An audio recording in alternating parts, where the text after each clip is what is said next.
Do it now.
Hi, and welcome to Legion's Lair. I am Patrick Boyle. There's Brad and Mike.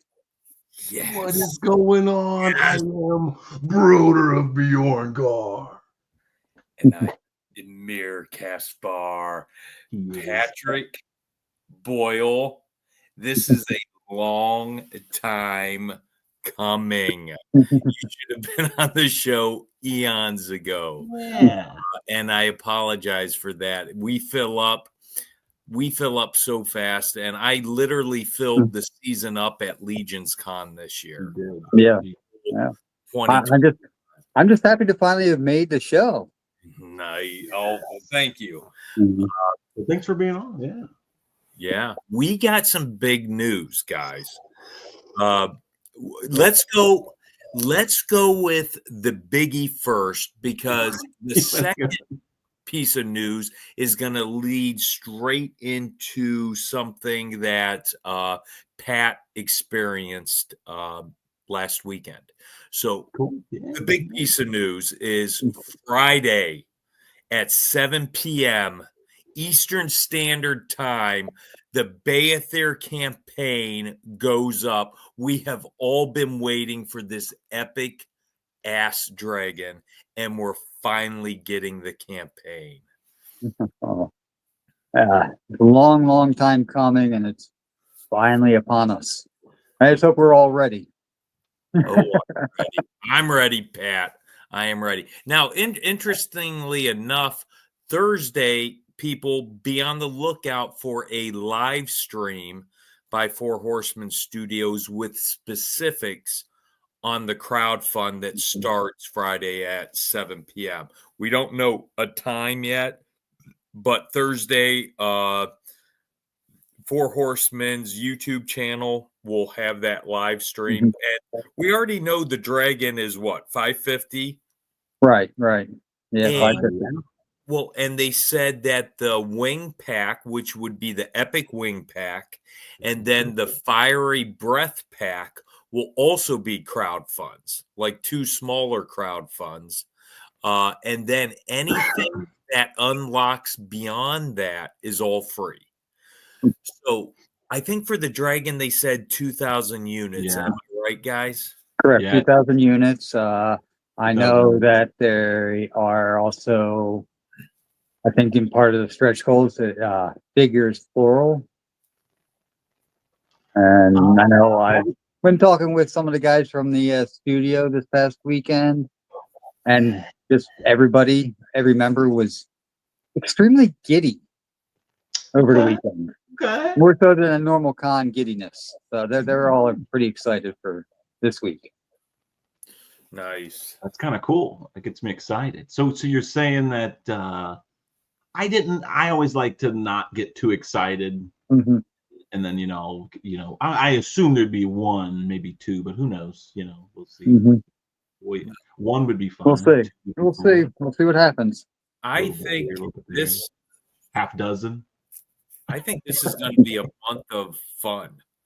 Just seeing how every day getting on, seeing how the campaign is going. Thursday night, we're going to know all the stretch goals. We're going to know everything. I'm guessing that one dragon, if you want everything, is going to be about $800 out the door with tax, with shipping. You know, the 2 packs, which isn't bad for I guess. that thing. So technically, you say, "Hey, I don't want the fire. I don't want the extra crap. I just want the dragon." I mean, you could go cheaper. So you Yeah, don't that'd be necessarily- about $625, I bet. So I mean, there are cheaper options. I mean, heck, there's people out there who might just get the neck, head, and fire and wings and use those in a dio and not get the dragon Yeah. too. I didn't So even think of there's that. that option. I'm assuming Yeah, I there's didn't that think of it. option. You know, Yeah. this I was separate. thinking people may get the dragon and think I can do the effect myself, or I'll find somebody 3D print this, or I could do that later. But there are obviously some people who are going to want that piece. The piece is amazing. It's hard to duplicate what they have, but you know, if you just wanted the dragon, there is that as well, and that would count as, you know, obviously, you know, want a number for their campaign. So The customizer and me would want a second one to paint. Oh, are you going to go for a second one? I doubt it. I doubt it. But you know, hey, my birthday is 4/5, so right before the campaigns really end. So who knows what could happen? Yeah. Nice. I was thinking about a second one too. yeah, But the thing that's really got me thinking about that is there's 4 more dragons coming out. At least. Yes. So if I get a second one, it is to flip it, you know, a year down the road, a couple years down the road. And Flip on that second dragon. well, Yeah. and if you think about it, if I spend $800 on a dragon, I would probably in a couple years have to sell that thing for $1,500. Is that going to be easy to do or hard to do? Yeah. Right. You know, and I don't know their plans on, you know, is there going to be a variant color on Bather at a with retailers? I highly doubt that, but you never know what Big Bad Toy would do. I think he X-nay. I think I swear I heard Jeremy X-nay that. Well, maybe we'll get the butter dragon. The butter dragon. Lauren liked the butter dragon when I brought the pictures home. She's like, "Oh my god, what the hell was that?" I was like, "The butter dragon." Yeah. That was cool. You know, I see customizers buying, like you said, they don't have to buy all the accessories. They could buy the dragon. I could see them wanting to paint that. And that's the thing. I mean, if you're buying that dragon, like what would you say? With just the dragon would be with tax and shipping, probably like $625, something over 6. But so $630 to buy one of those, and then of course you got to put. Oh, there's got to be a lot of paint to throw down on that thing. A lot of primer, probably a lot of paint if you were trying to alter it. I could see some people doing some crazy things to it. Like if you're wanting to see a red dragon or black with some different tones. I'd have to learn how to airbrush for that. But then when you charge for that, you know, like, you know, if it's a $600-$700 dragon, you know, or $800 if you're buying all the accessories and then you plan on customizing it and selling it, like what does that cost at that point? But I'm excited to see it. 1,000, yeah. Yeah. So I think I'm gonna go one also. One. I'm not trying to just say this, but I mean, I encourage, and I've heard other people say this. I think it would probably be wise, and that's why I'm encouraging everyone to possibly get it as quick as possible. I think, you know, don't wait. I think if you're going to get it and you know you're going to get it, don't wait. Just put it in and get it there. Rip off that Band-Aid. Yeah, because I feel like a lot of people might wait to see, oh, well, let's see how many are going to go or what's going to happen. And I feel like that's actually hurting them. They need to know as quick as possible what's going on. I'd like to just see it happen quick. I think a lot of your multiple dragon buyers are going to be your customizers, aka Curtis Ackerman, Eric Miller, guys like that who really have their heart set on a total repaint. And a lot of your people who want to then flip the dragon. I just don't know if you're going to flip the dragon, you know, realistically, how much positive money you're going to make in the long run. Yeah, it's kind of a niche thing, you know. So I mean, obviously, you know, And I think it's going to take somebody with, I hate to say it, but somebody with some huge, huge set of balls to buy this thing and primer it up and paint it and try to do better than what they did. So like it would be. Yeah. It, No. Well, we got. I mean, I'm sure people are going to do it, but it's you got to have. We got a customizer right here. So, Pat, would you consider buying a whole nother dragon to do a total repaint on it? I've considered doing it as a collaboration between myself and Nathaniel Armstrong. Both of us working together to paint a dragon. You know, that's something we've been bouncing around for the past couple of months, thinking about doing. Big cojones, that is right. Patrick, Nathaniel, humongous. Well, and that you bring up that name, Nate is going to be on the lair later on this year. I'd have to look at the schedule. Hey, this is a good chance before we get into the next bit of news to go through the feed here, the chat, and shout out who's in it. Anybody want to do that? No, I can't see the chat, so it's up to you guys. Here, I'll go down here. I showed some few here. So we got Wholesome Warlock says, hi, friends with purple hearts. We got Just Shelve It. Hello, Governor. J to my PB. You ice a quack of Aria. Yo. Dave Orkin says, PB. I don't think he means PBR. Customs, baby. Customs. We got Rob Zamora. Ooh, that's Rob. I got past Rob. Oh, hey, look who it is. The Wolf King. Lenny. Yes, Len. We got Curb too. That's track. Yes, we have Curb. Let me go back here. Did I miss? Oh yeah, J Mac. We got your wife too. Your beautiful wife. I think that's a. What is that? Piggy? Dinosaur. Is that dinosaur? I think I think that's what Curb was putting. I think that's a little mini dinosaur there. Okay. We got. Did we get Snow? I like Giddy right there. Hey, Mac. Collectible fun. Patrick told me I should stop buying insulin for my cat so I can pay for the dragon. No, damn you. He needs everything. Curtis Ackerman. I think it will be interesting to see where the tracker is for the campaign. Yeah. So so what does Curtis exactly mean by that? Does he mean as in the tracker? Is it going to be right on Source Horseman? I think that's what he means. Where's the tracker on Store Horseman? So are they going to put it right on that website, which would make sense? Yeah, that's what I thought. Wouldn't it be crazy if accessory packs funded, but the dragon didn't?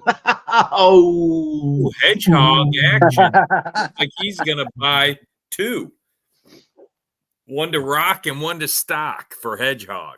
So we got a two. Here we go. What's up, Mike and Brad? BB. By the way, shout out to Hedgehog.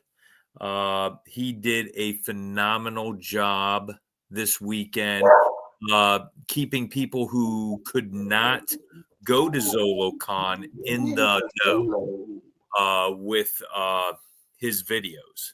He was riding Zolo. Yeah, John was all over the place. I barely saw him. He was all over the place at the con. I know he was there. Hung out with him a few minutes.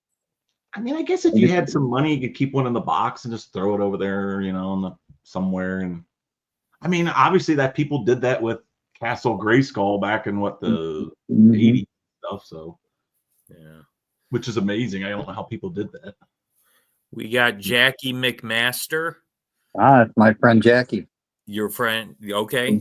Hi, Jackie. Hey, Pat. And we got Paul Zach. Hey, Paul. Paul, what up? So, the next bit of news, guys, has to be geared around ZoloCon. They had a figure drop at ZoloCon right there. The legendary barbarian Patrick is holding him up.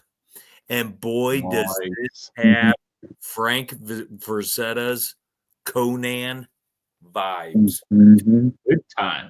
Big time. Now, Pat, what was this at the con? $50? Yes. Okay. $50. And they said, I want to say Jeremy said it's going to be offered at every con the Horsemen are at this year. Correct. Okay, so it is the con figure of the year. Yep. That's correct. So, I expect to see it at MuskeGon in a couple weeks, which I think you guys are going to. Yeah, I'll be there. And Toylanta. Nice. I will be there. Well, and Toylanta also has what's the extra figure going ATL on? 25. ATL 25. In fact, Ryan Zarwick is going to hook me up with one of those, and I think Brad, he'll hook you up with one too. Have you talked with Ryan? No, that son of a gun better get talk to him before he goes. But yeah, MuskeGon will be here in a couple weeks. Less than 3 weeks. So yes, I will be there. So I'm looking forward to getting that figure there at MuskeGon. Like I said, it's more of an intimate con. There's usually a little line. Yeah. Usually it's the same people every year. That is definitely the one to go to. It is a very intimate show, and the lines aren't bad at the beginning. They're not horrible. No. So that is one. In fact, Brad, it's kind of cool because Pete, Pete treats us pretty well. Oh my God! If you don't know, Pete McCarthy runs it, so he treats us very well. He actually has us go off to the side. We have our own line. It's private, it's really nice. And we have our own door. And as soon as you open the door, you literally walk right in to the horseman. That's the horseman line. Yeah, that's the horseman line. You know why he's so nice to us? Because I constantly gush over his wonderful, supple nipples. Oh, they are just rocking all the time. And he attributes it to he got piercings in them. That's fun. So, do you remember the time we were doing a live at PowerCon? And before we went live, he goes, "I'm gonna walk by you with my shirt off." Yes. And he goes, "It's gonna be funny." And we're like, "All right, cool," So, and he did, and I followed him with Mike follows with the camera. And he turns around and he's like, "You were supposed to follow me with the camera." I can't remember what tattoo he had on his back, but he has like this. It looked like, to me, I don't know what it is, but all I saw was a New Kids on the Block tattoo. It reminded me of that one movie. I think it was New Kids on the Block. What is it? That's My Boy or something. It could have been Backstreet Boys too, or maybe it was. I just saw it and I'm like, he has a huge back tattoo. And it made me think of that movie. But so yeah, I laughed my ass off. But that was funny. Good times. I remember that. But it's, if anybody's in the area and you can go to MuskeGon, do it. Like I said, very intimate show. You have a huge Legion's presence. All geared around My Wife's Gonna Kill Me podcast. They have a Mythic meetup on Friday evening. Last year it was wonderful. It really was. If I didn't have to work, I have a coworker who is going out on paternity leave. So he's having a baby. He's not, the little boy's not here yet, but we're looking probably within the next week. And I'm going, I can't miss the 6 weeks he's out then. Yes, it is intimate. It's very, very, very cool. Now it is, I will tell you this, Mesquite Con, you know, it has action figures there, but it is a unique con because it has a lot little bit of everything. Of, I want to say, craft type stuff also. Am I I right al- in saying that? I'm always wondering why. I wonder, is it because why was Matthew Rodriguez in the Armies of Ashmore? Why is he's way on the other side? And I get it. I just wonder if once he actually gets the action figures in hand, which he should at this con, why don't they bring him closer to the figure side? I don't know. Unless he wants to be over there. I mean, maybe he wants to be over there. Maybe. I think he got the shipment of figures in the other day. Yeah, exactly. So yeah, can't wait, man. Me too. Cannot wait. That's going to be so. In fact, Brad and I or Brad's going to pick up my shipment and his shipment at Mesquite Con, I believe. That's how that's going to go down. Yeah, I'm going to grab you one. We'll grab my shipment. That way we don't have to pay for shipping and all that. Now we have to figure out how that's going to work on backer kit, this and that. So we'll talk to Matt. Yeah, I'm looking forward to picking up our figures from him because I went all in and a little bit extra. Obviously, you have a tribute in Armies of Now, Ashmore. here's what you can do. Okay, take a cast bar out of our figures. Set him right on the seat next to you as you drive back. As I drive back, And laugh. I can do that. I can do that. Nice. Pat, we want to know. We got into the legendary barbarian a little bit. Yeah. Tell us. We're going to start off this interview. Tell us all about your ZoloCon experience, 2025. Let's see here. Well, it's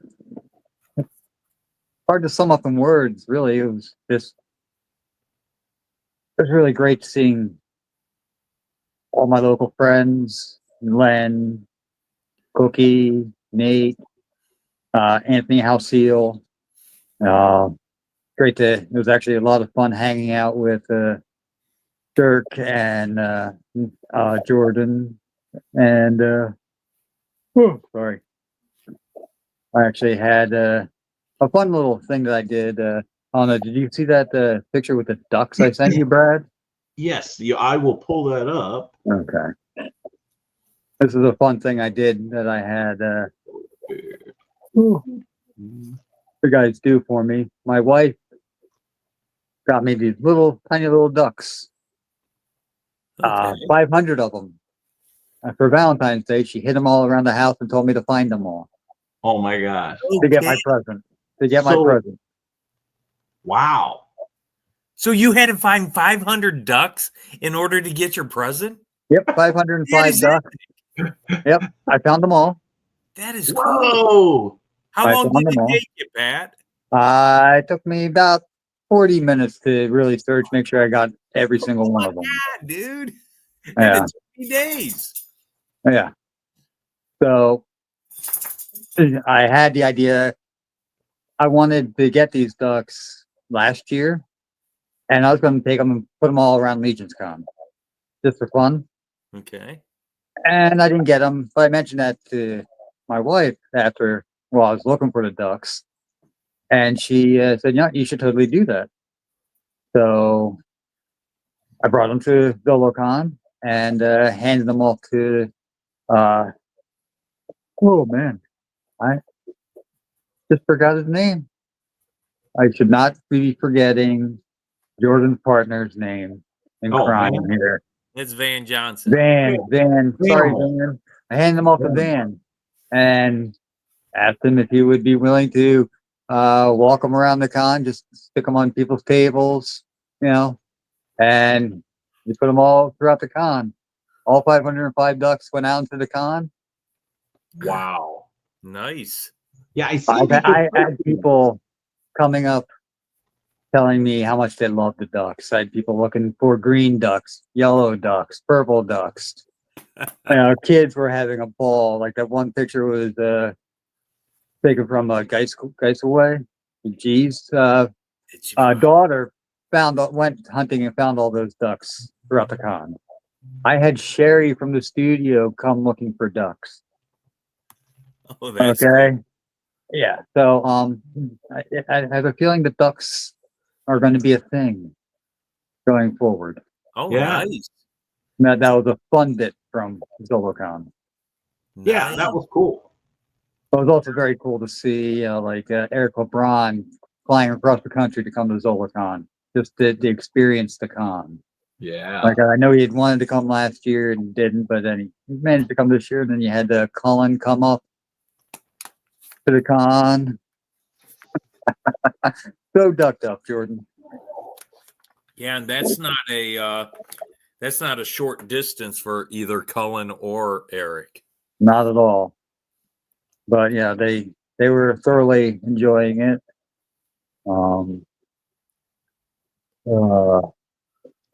Yeah, no, do the duck. It was a weird new setup for this year too. Like the last almost 10 years, ZoloCon was in the Fuge building in Warminster, PA, which is the old NASA centrifuge for the space program. So it was a round, dark building, couldn't see much.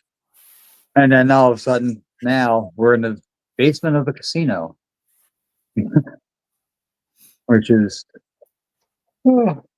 great because people actually see things. And I think maybe I actually managed to sell a couple customs at the con, which is a ZoloCon first for me. So I think the lighting helped. So the difference between the new venue and the old venue, a lot of people were saying was the overall being able to move around, being able to have room at the table. Is that correct? That's correct. Yeah, you had really wide aisles instead of trying to go in a circle in between these tables. Swirl, yeah. Yeah, that was a huge plus. The lighting was a huge plus, although we did have the lights go out twice on Saturday on us, which was fun. I went out there like a minute each time. That makes it fun, though. Yeah. It does. Now, Pat, when you're at the cons, you are centered around Wolf King Customs, are you not? Correct.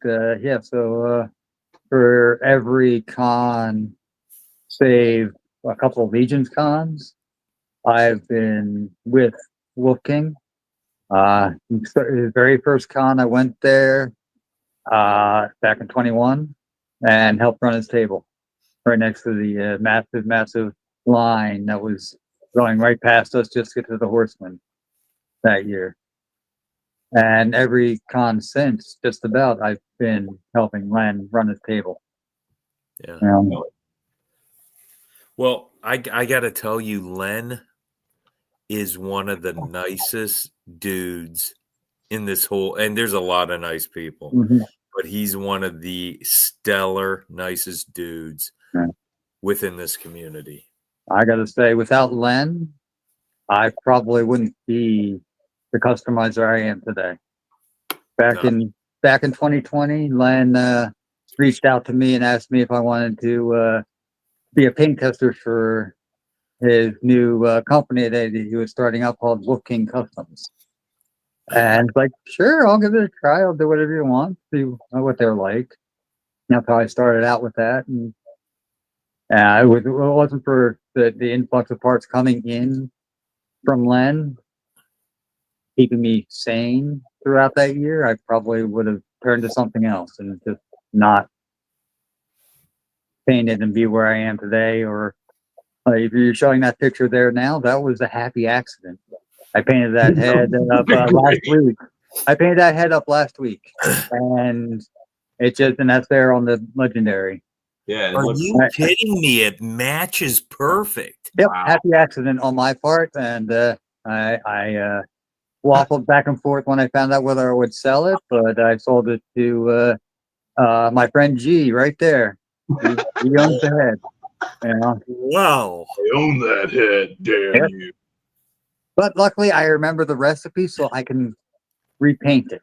I can match the barbarian. So now, Oh, nice. You have the recipe for the barbarian skin. yep, I can match that again. Coke? That's awesome. Like Coke? Coca-Cola. Nice. Yep. The Horsemen's presence at ZoloCon. Can you speak on that at all? Because usually ZoloCon, they have the whole crew there, don't they? Everybody was there except for Cameron, who was busy writing the D&D RPG book. Gotcha. Okay. But literally everybody was there. Like I got to hang out with Bill, Diego, Brad, PB was there, Jim was there, Eric was there, Chris was there, but Chris was next to us on the other side at his table for D13. Yeah. You know, and that was fun. I actually helped Chris out and watch his table for a little bit. It's always fun to do. Got to sit there and actually see the Biblical Adventures figures in person, and because he had some actual production, full, regular, ready to go figures at the table. Now, Not just angels and demons.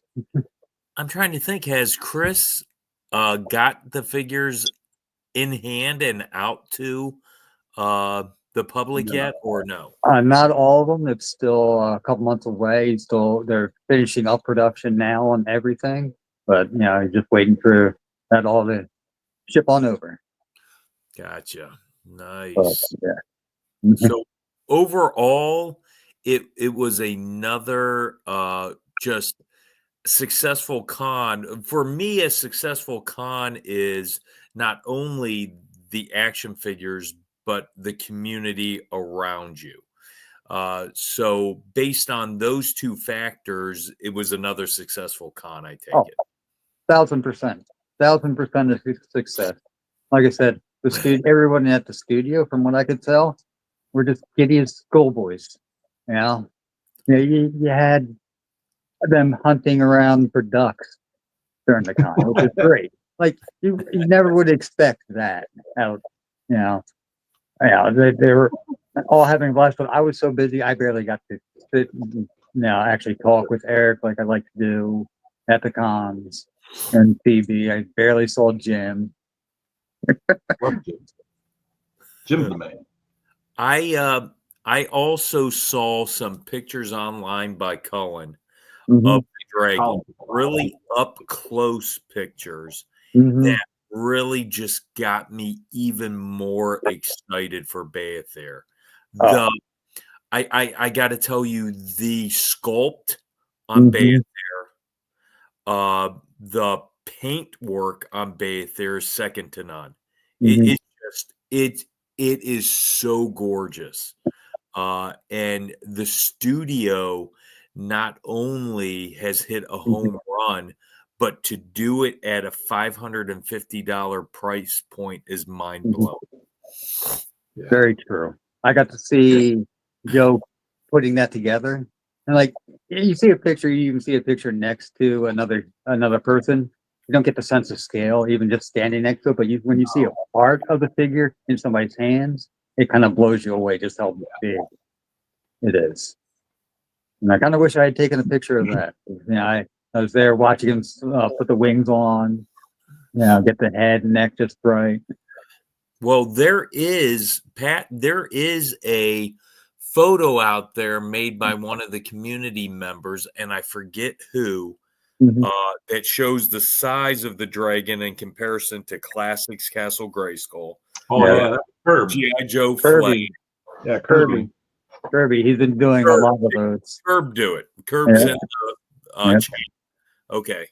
And what did Curb also do the armory? Yep. Experience. God, he's talented. Oh my God. Oh yeah. Yep. Yeah, that picture. I wish we could bring that up because that was amazing. I think they had that maybe on Legion's Lounge last night, or maybe I just saw it posted. Yep, they showed it on the lounge last night. Yeah. I could probably find it. but it shows. I mean, it really shows how big, because the dragon itself Mhm. is pretty close to the size of Castle Gray, the classics Castle Grayskull with the Yeah. wing. Yep. Well, take the standard Legion figure, right?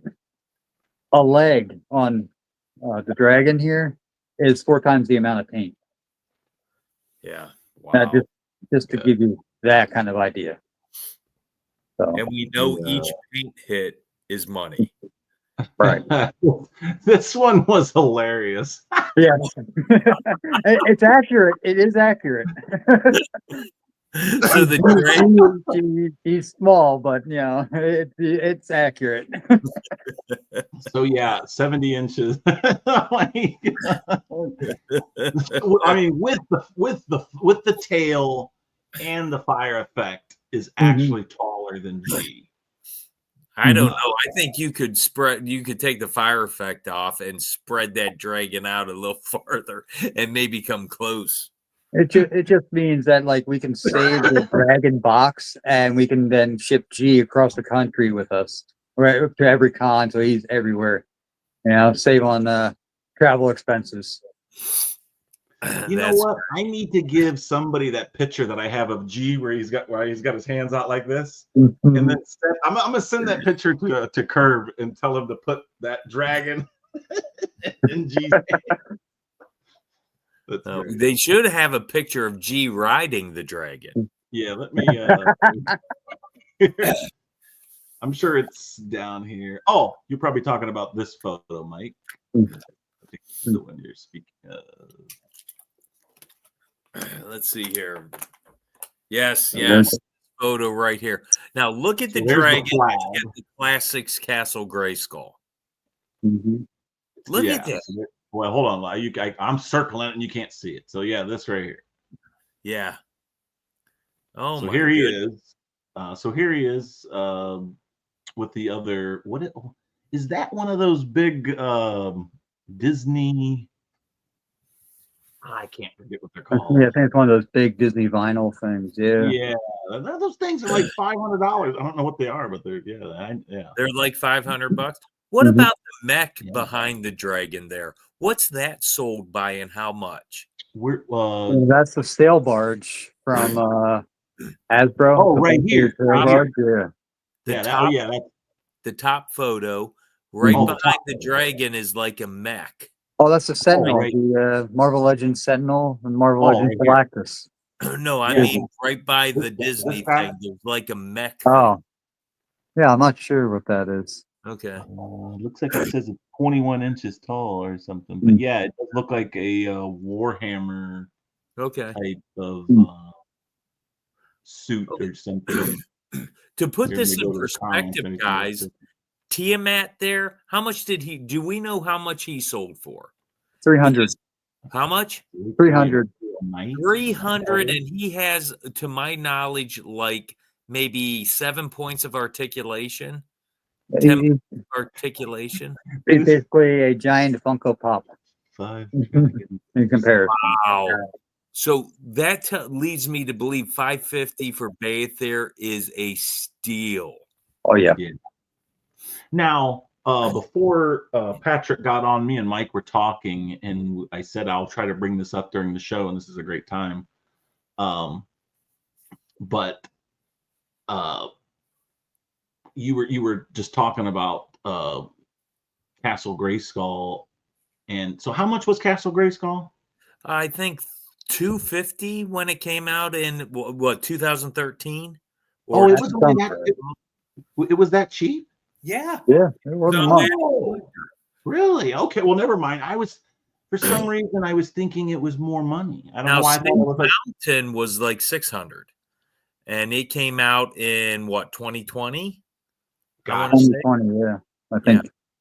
So there was a big difference, but you've got to realize, Brad, that there's a big difference between 2013 or 2012 and 2020 or 2025 in the price of things. So yeah, that Castle Grayskull, I want to say it came out on Matty Collector for $250 or $300, and then they were selling overstocked. They had more stock for like $250. If anybody can help me out there, I think I have that right.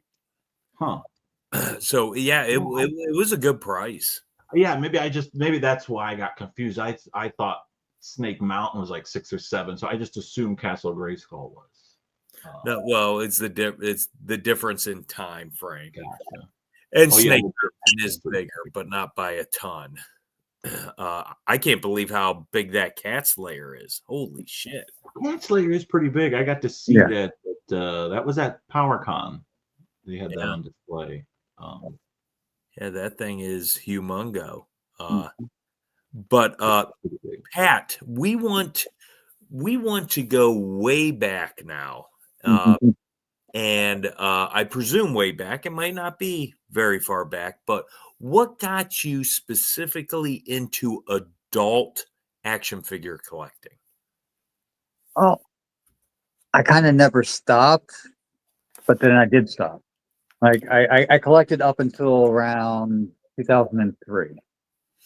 Okay. And then my then girlfriend, who is now my wife, frowned upon toy collecting, which it happens, and asked me to stop buying toys, and I did. And in fact, I was kind of bored with a lot of the stuff that I was getting right around then anyway, so I actually sold off 90% of my collection in a yard sale, no less. So like a ton of old McFarlane toys, a ton of old Marvel Legends, a lot of other odds and end kind of stuff sold off in a yard sale. I kept a few Marvel Legends, like I still have my original Avengers, my original Fantastic Four from the line, and I kept all of my Lord of the Rings figures. Lord of the Rings for the longest time they were my favorites. And they're still up there for me. But then I stopped in 2003. But I always still had the itch, and I would read up in toy magazines. I'd go and look and see what the new toy fair was happening every February. Like, oh, this is what's coming out, that kind of stuff. And that's how I discovered the Horseman 3 times. The first time reading the magazine, and I see an article about these really cool cat ladies. All right. And stupid me doesn't fully read the article, knowing I could go online to buy them. And I'm out in Toys R Us hunting for these figures. I'm out in KB Toys hunting for these figures. I never find them.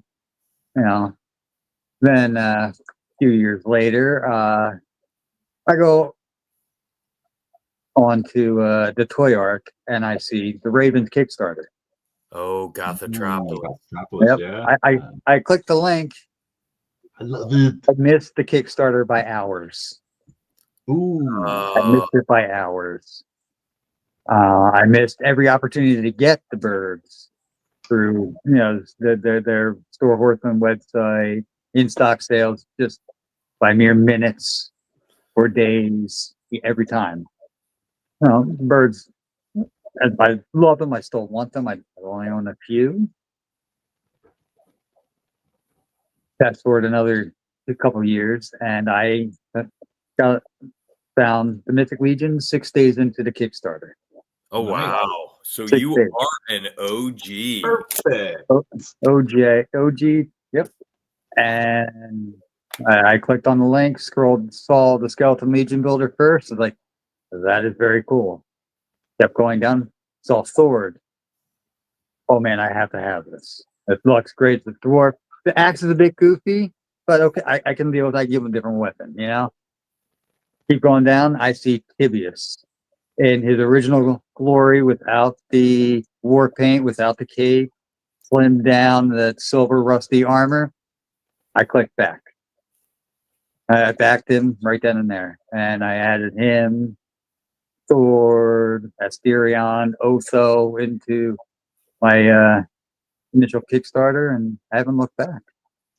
Nice.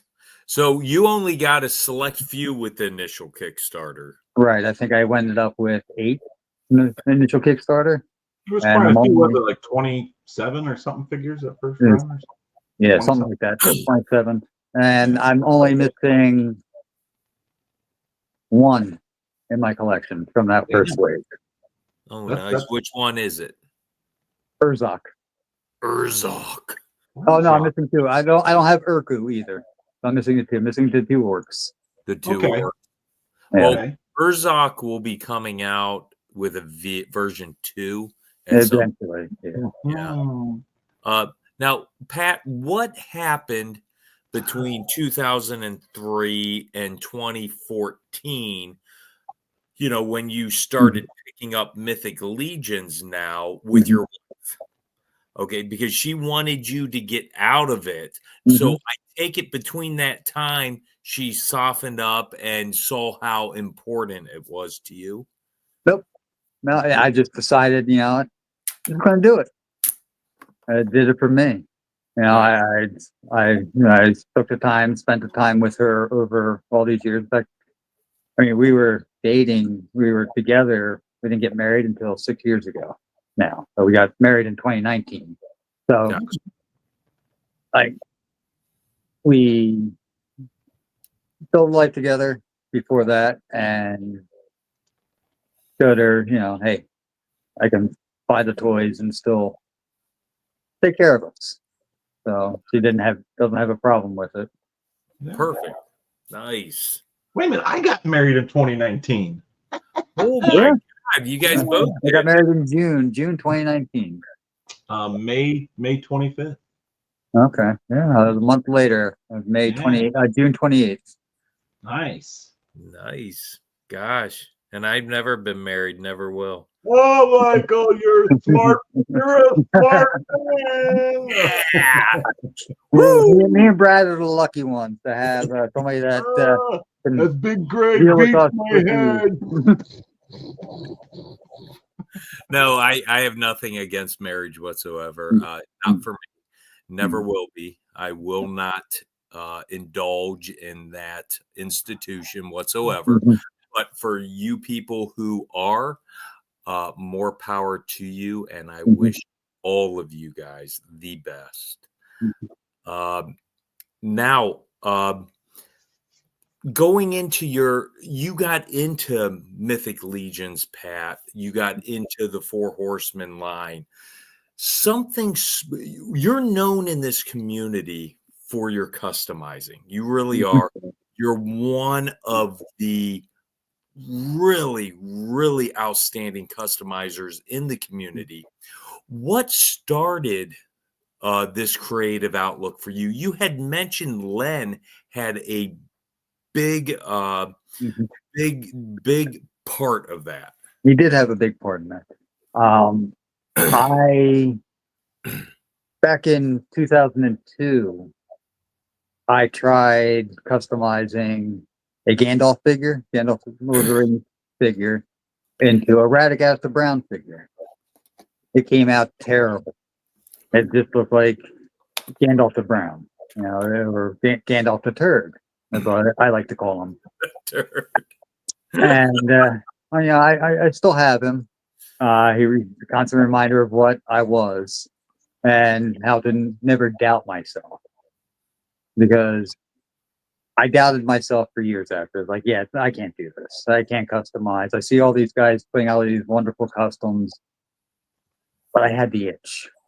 I had the itch to create something. So in the summer of 2019, I decided, you know what, I'm just going to do it. I went out, bought red paint and white paint, and I painted up my first custom, which was a red Minotaur. Which I think Brad has a photo of him. It was actually an homage to the Red Bull from The Last Unicorn. Okay. Wow. I like the contrast there. Yeah. With the white armor, the red. Now, Brad is a huge Minotaur fan. What do you think of that, Brad? I love it. I mean, we can go back as far as Legions Con 21. After me and Mike got everything we needed, I just happened to stop by Nikki Nicole's table, and she had a Minotaur head that was paint matched to Belphegor. and had the neck piece for it that matched and everything. And that was obviously way before, you know, the Furious 4 came out with that color, which is a different color. Mm-hmm. That one matches the Fury Orc red. Mm-hmm. All right. That, but oh yeah, I mean, now this was that was an Asterion figure, complete Asterion repaint on that. Oh wow! Awesome. Yeah, and that's the figure that got me into the line, really. Mm-hmm. Now, is that the Asterion horns? No, those horns were from a Barbarian Builder pack. I had to drill out the head to fit them in. Gotcha. Yeah. Because the Asterion and Torion are the smaller horns. Yeah, so I actually went full modification with the paint job on him. Yeah, and I actually managed to get it just right where they stay in, they don't fall out. So I got lucky on my first shot there. Nice. And the unicorn next to him, I created almost a year to the day after. And she is my homage also to the Last Unicorn and to Uni from the old D&D cartoon. I combined them together in one character, and I call her Unithea. All right. Oh yeah. We have also Curtis says something here. If you ever like a custom Patrick post, message him right away to buy it because I guarantee it looks better in person. He takes photos with a potato. Yeah. Potato. Yeah. Yes, he's right. I'm terrible at taking photos. Like, I mean, that's an old photo there from an old crappy phone that I had. Well, and Dave brings something up here. He goes, PB is also known for that amazing beard. So before we move on with these customs, PB, how long have you been growing said amazing beard? I stopped shaving mid-October 2022. Wow. Okay. So that I've got hopes once I retire then. Yep. I didn't think I could grow a beard. I didn't think it would come in. It would come in nice, man. Nice. Real nice. You and Van Johnson, holy cow. You guys got epic bears. I'm hoping one day it'll come all the way down to my belt and I can tuck it in, you know. No shit. Are you that's where I'm going. I want to go full length. Okay, Yeah. man. Hey, I got nothing up top. At least got something. Yeah.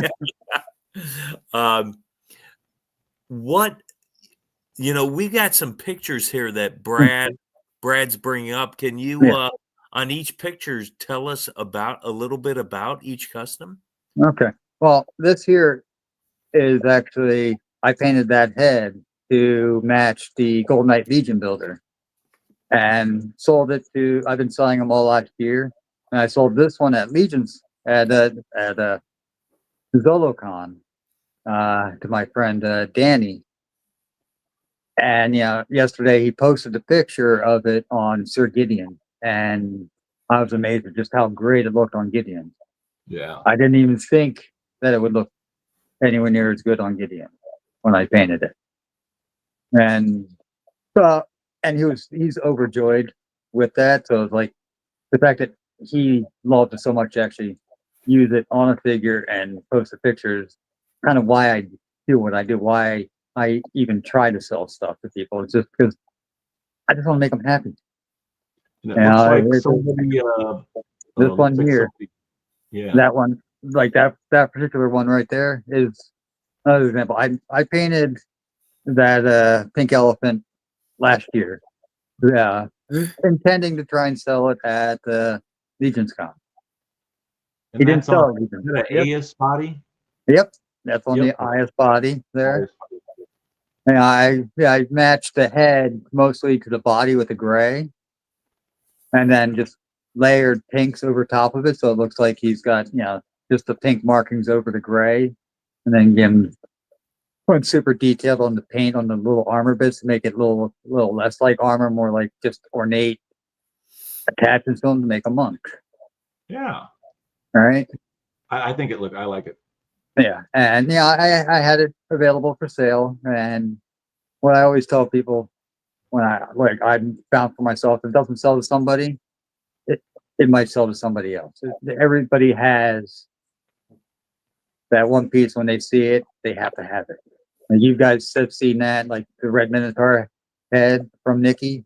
You saw it, you had to have it, right? Yeah, exactly. I was just reading River Swift Customs. I know Yeah, you can't see it. I'll read it here real quick. It yeah. says, was my first artist I met at Legion's Con 21, and I absolutely blew me away with his creativity, joy, storytelling, and the ability to push the boundaries in terms of what you can do with the customs. Also, Patrick is one of the finest humans on the planet and a great friend. When I saw this guy at ZoloCon, I knew he had to be in my monk collection. That's really nice. That was It really is, and that still gets me. But yeah, I love Danny. That he's a great guy, great friend. Like I'd forgotten that he even had a monk collection. Right? He instantly saw it and recognized it as being a monk up there, and it's like I have to have that yeah. instantly. Like nobody else.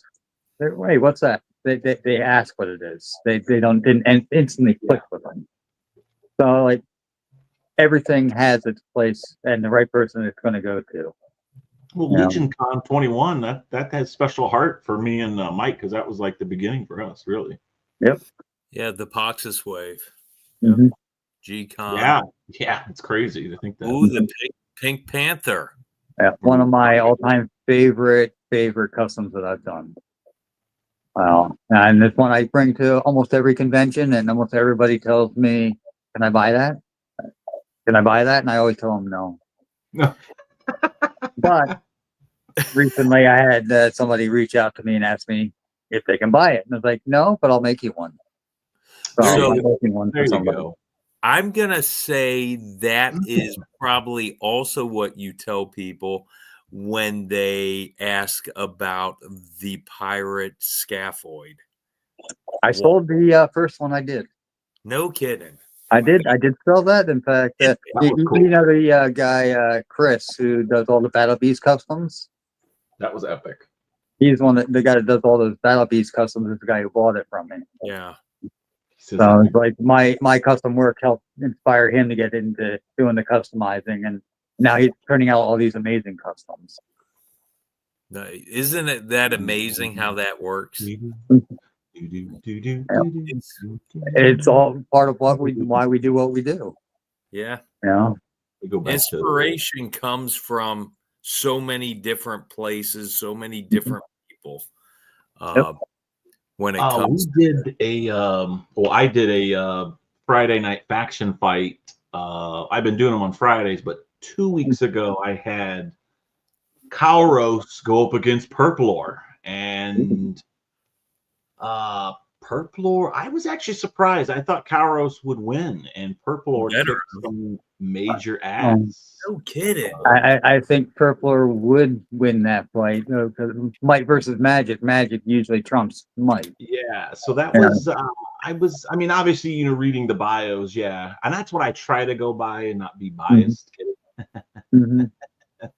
But reading the bios definitely helps you get an imagination of what they're capable of. But at the same time, you can make up whatever you want to, so it's pretty much whatever you want. But a lot of people chimed in that Purplor would have been the winner.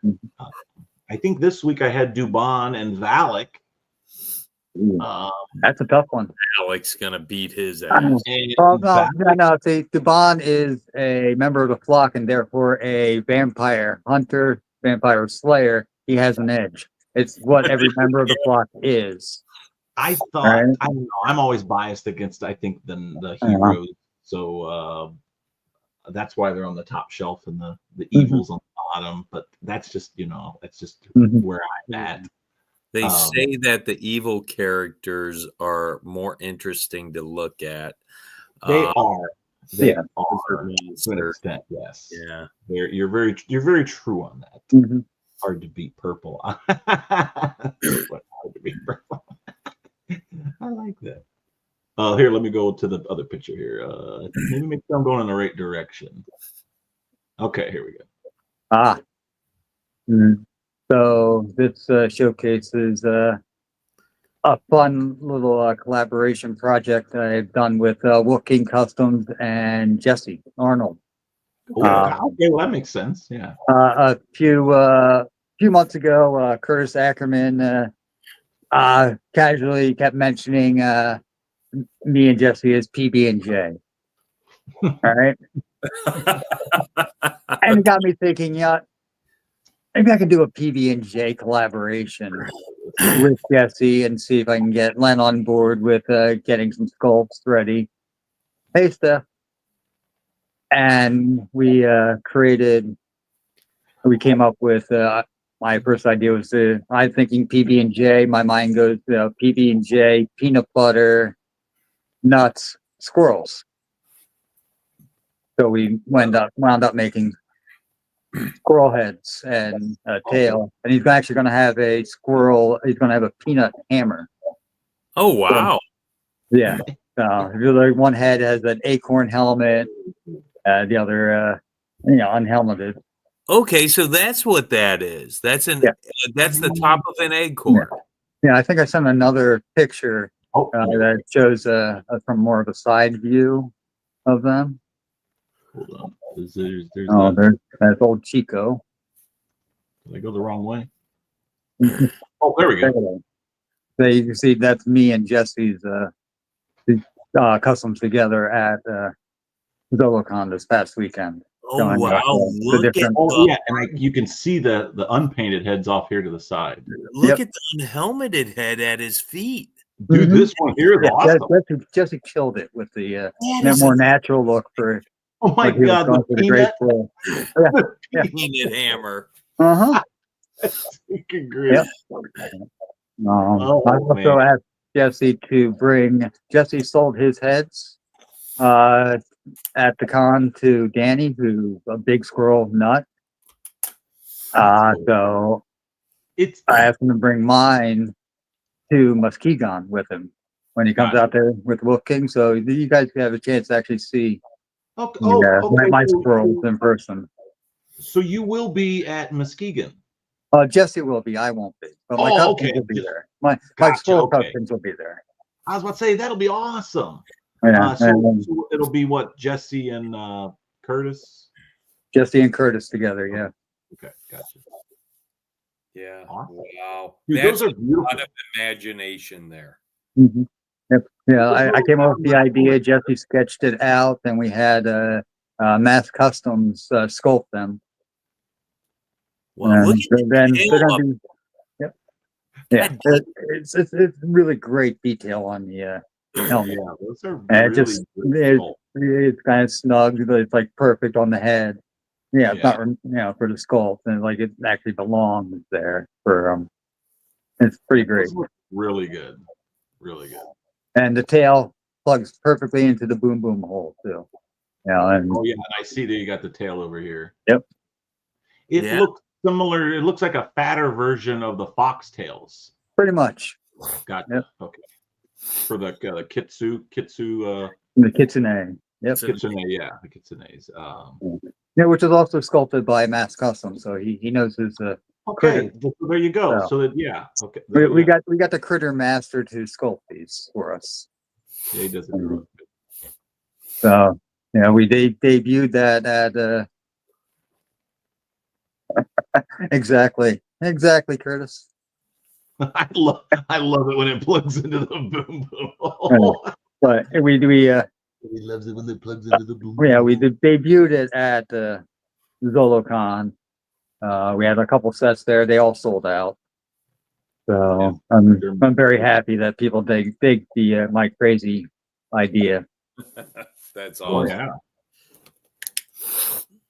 Let's see here. And the head will work on 1.0 and 2.0, which in the other picture you could saw it on the two different bodies. One of my favorites. Oh, there, this one.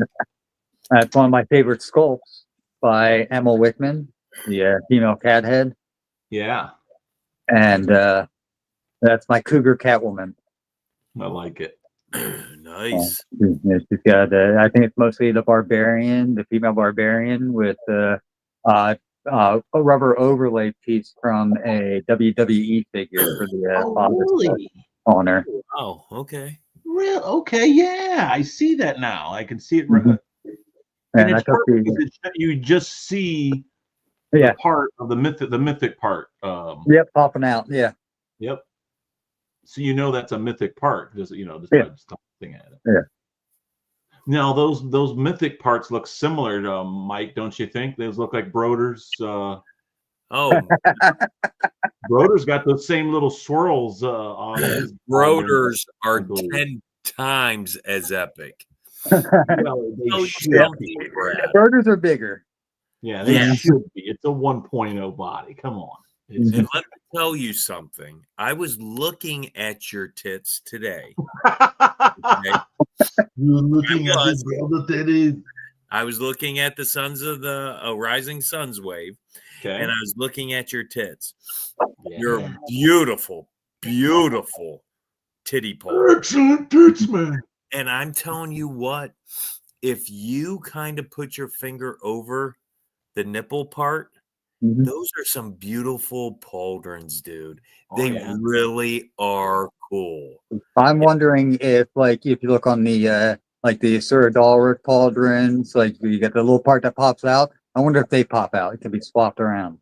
Boy, that would be something. Ooh. I have a feeling that they will be, but I'm not 100% sure I'm about sure that. you could I even think cut them off. I don't see You- why not. I think they might possibly be glued in, Maybe you can heat it up really good and or you pop can them off. heat it up, take it off, or you can cut them off. But like I said, I am taking his pauldrons and put him on Neve. Swap them out with somebody else. That's what I said. I go, or That would look awesome. But I think Broder with one of those pauldrons, they like show a Trevor picture did in of one of the pictures. Yeah. like Trevor did, looks fantastic, man. Broder is such a good figure. Yeah, it is. Buy it now. 300 1 year. Such a good figure. I think I missed one in between here. Now this is the one that we actually have behind us in the. Yeah. This is the custom I did for the Toys for Tots giveaway last I'm Christmas. sure I've seen this before. Yeah. That's awesome. I like that. Yeah, I based the colors for it and then the patterning on the alternating the blue and the white there on the Valiant Knight. Like I have these Christmas ornaments that are blue and white swirl. Yeah. What I based that on. It's like it's a very flat white and just a sparkly blue. Pat, how hard was it to do the shield? The shield is actually I didn't do that shield. That's the barbarian. That's the Night Builder's shield. Yes. Yes. Oh, no kidding. Yes, it is. But I just Did it not went so well with You the did. figure that I Yeah. included it. Oh, wow. So But you said that would have been very Valiant difficult to Knight do. body. Huh? You said that was a Valiant Knight body. That's the Valiant Knight. Valiant Knight. Yeah. Valiant Knight. I think I swapped out the head and the waist armor, and it used Templar Relic card. Yes, yes. Nice.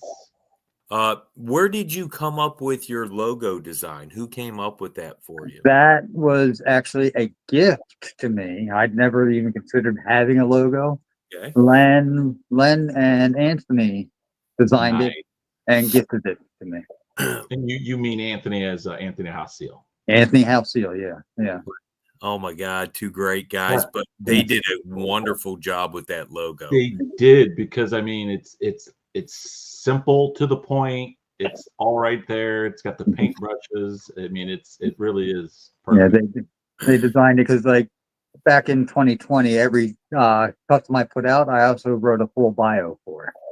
Oh, that's All right, so that's why you got the pen there along with the brush. You know, and the past 2 years, I haven't been able to write as many bios for the stuff I've made as I would like to.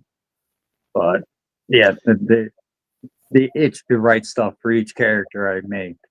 Now, if you ever need some help writing, Mike is very good. Mike is very good at that. I love Mike is very good. love Yeah. reading Yeah, what Mike's Mike had wrote. some good stories on the Cabal before. So Yep. Thank you. I will start doing that again too, Mhm. beginning of 2026 when I retire. So I am coming back. I am coming back, people. I can't wait. Hell Thank yeah. Let's see here. I think I did these ones. I did that one, did that one. Those pictures are so small, they're hard to see. So what about this one? That's the custom I did for the breast cancer awareness Oh my God, fundraiser, that's genius. where I just had to base it on pink, and I decided to make a pink fairy king. Oh, that's awesome. Nice. I'm trying to I think. love Did we the do? Yeah, shield. the shield. Yeah, I like. Okay. If you notice, the past couple of Legions cons, I've had multiple Cabal shields for sale. This was one of the ideas at the time. I was thinking about doing pink and blue for that year, and I did this one and did it with this custom, so that's why I went a different route and did Nice. the orange and blue for Legion's Con. Yeah. And you have I see you have the Sphexian wings. Yeah, those are the Sphexian minor wings on there. Cool. That was I'm going to say that was just the dwarf builder, the deluxe dwarf builder with Yeah. a head printed by Anthony House Seal, one of his dwarf heads. Gotcha. Yeah, the toy forge is awesome. Yes. May his fires never die. Let's see. Did we do this one? No, we did not. This We is did a not. very important custom for me. Okay, I was about to. I think I skipped that one on accident. Yeah. He's cool. She is second or third custom I ever did. The arms on there and the hands are the only thing that, besides the head, which is from Marvel Legends, that is the original paint. They're the Artemis arms, but like her torso is Azza. The rest of her is Thistleborn. Yeah, little fuzz monk. Gotcha. And years ago, growing up, I was a huge D&D guy, but I also didn't have very many friends. My mom would play D&D with me. I would DM, It's epic. and she would play the characters. One of her characters was a dwarven rogue. This is an homage to my mom's D&D character, Awesome. named Laroline Bronshaft. My mom's name was Arlene. Oh, Oh, nice. okay, cool. Now And her belt. Is that she goes to every convention with me. okay? She's So at she's Legion Con 1, 2, 3, 4, 5, and we'll be at every other one as well. so you could see her definitely at a table at a con if you're there. Yep. Got If she's not at my table, she's at Anthony's table hanging out with his dwarves. Because past a couple Legion cons, I've had her at his table to hang out with his amazing dwarf display. Now, is she wearing one of the bird belts? She is. That's something when Advent of Decay came out and was at the Kickstarter, people wondered with the slim bodies would the bird parts work Yeah. with it. And they It absolutely works do. great. In fact, you can actually plug and play the bird arms and legs into a 2.0 torso. In Wow. fact, I want to say, Pat, didn't you do a harpy that way? I did. I'm the one I discovered that the harpy was in fact possible. I've done 3 different harpy builds. So if people don't know what a harpy is, it's a female upper body on a bird lower body, correct? Correct. Yeah. And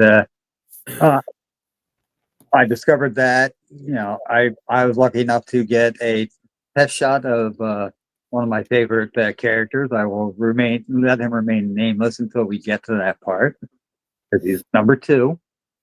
Okay. Oh, And I now also got Melania from the PowerCon that year. They both came at the same time. The first time the Advent of the Decayed Slim Bodies were in hand.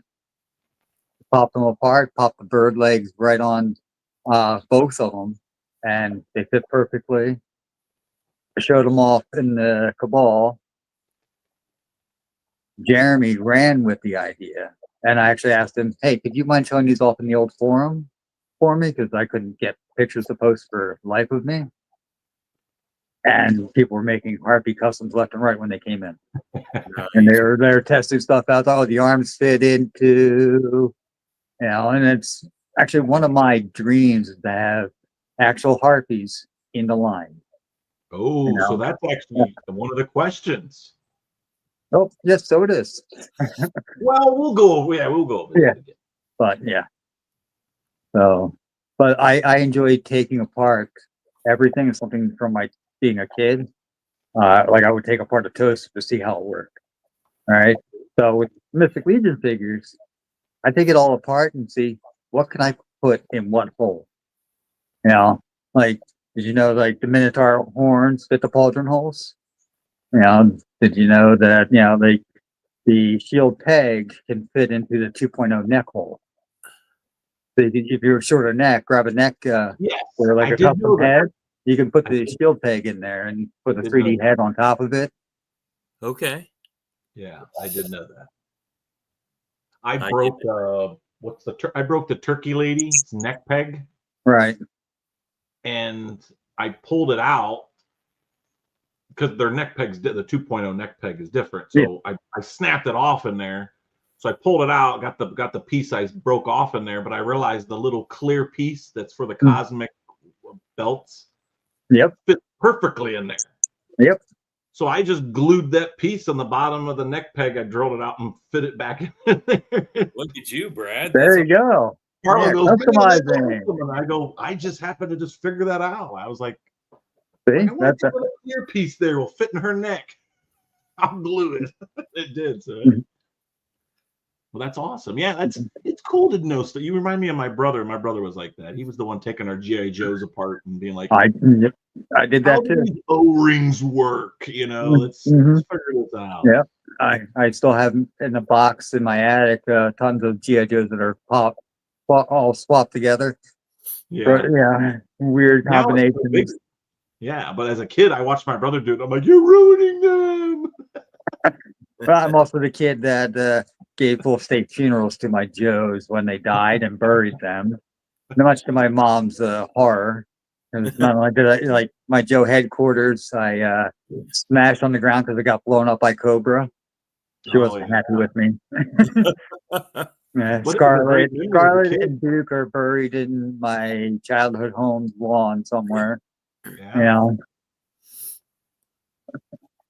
Somebody was probably building a garage and found it. It was like, well, look at this thing. I found the crotch and I forget. Yeah. Yep, could be. There's 82, 83 on it. That's great memories, man. Yeah. Wow.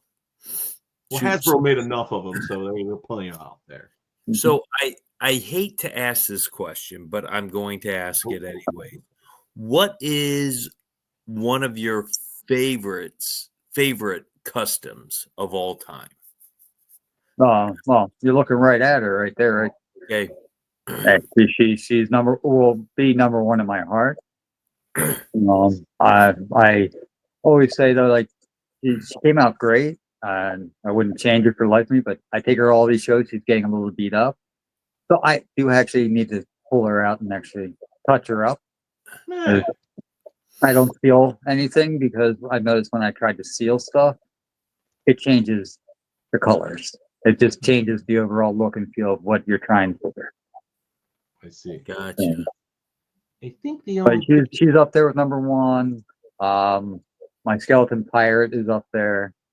Mine, which I just recently recreated for Zolocon, so I could have them back in my collection again. I sold them 3 years ago. I was like, I got the parts, I'll get them done. But I just kept putting it off, and then Curtis asked me to talk about paint matching him on one of his videos. Yes. And he does. And it's like, if I'm going to do this, I'm going to have freshly painted scaphoid parts to show in this video. So it gave me the kick in the pants I needed to redo that figure and use it with some new updated parts that I didn't have before because I didn't have like the nice pirate boots that we have now. So that was great. Yeah. Shout out to Curtis and his Curtis Ackerman's show, Art by Ackerman. I challenge anybody to listen to his intro that Jeremy DeWitt made and not sing that son of a gun all day long. Jeremy DeWitt songs are pretty catchy. Even the Mesquite Gun song. Mesquite Gun.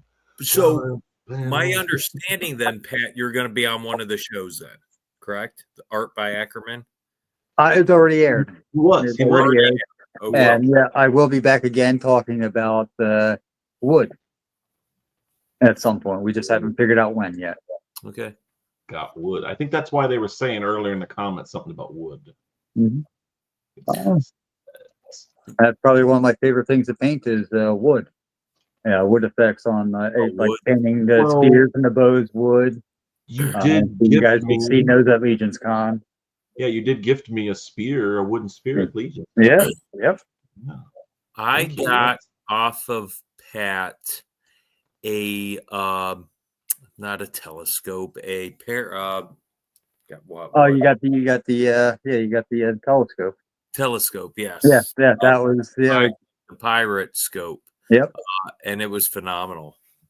Yeah, that was Anthony had printed those up for me to give away at the Legion's Con 2021. Yep, that's where we got it at. Yep. Yeah. Shoot, do we have another picture here? We could. We didn't do this one. Yeah. Wow. Yeah. Drog the Thunder Goblin. Oh, no kidding. Yeah. My very first comic book I ever read was the Thor comic where he got turned into a goblin by Loki, into a frog. Awesome. Oh, wow. By Loki. Now was this was at the Thousand Swigs, correct? No. You didn't have it at the Thousand Swigs? Okay, I don't know why I thought that. No. This custom is kind of a fake out custom because at the time I was paint testing for Len LaGuardia and he had the frog heads that we were paint testing to make sure, the spitting and everything worked. And of course I'm painting a frog and first thing I'm thinking of doing is making a Thor frog.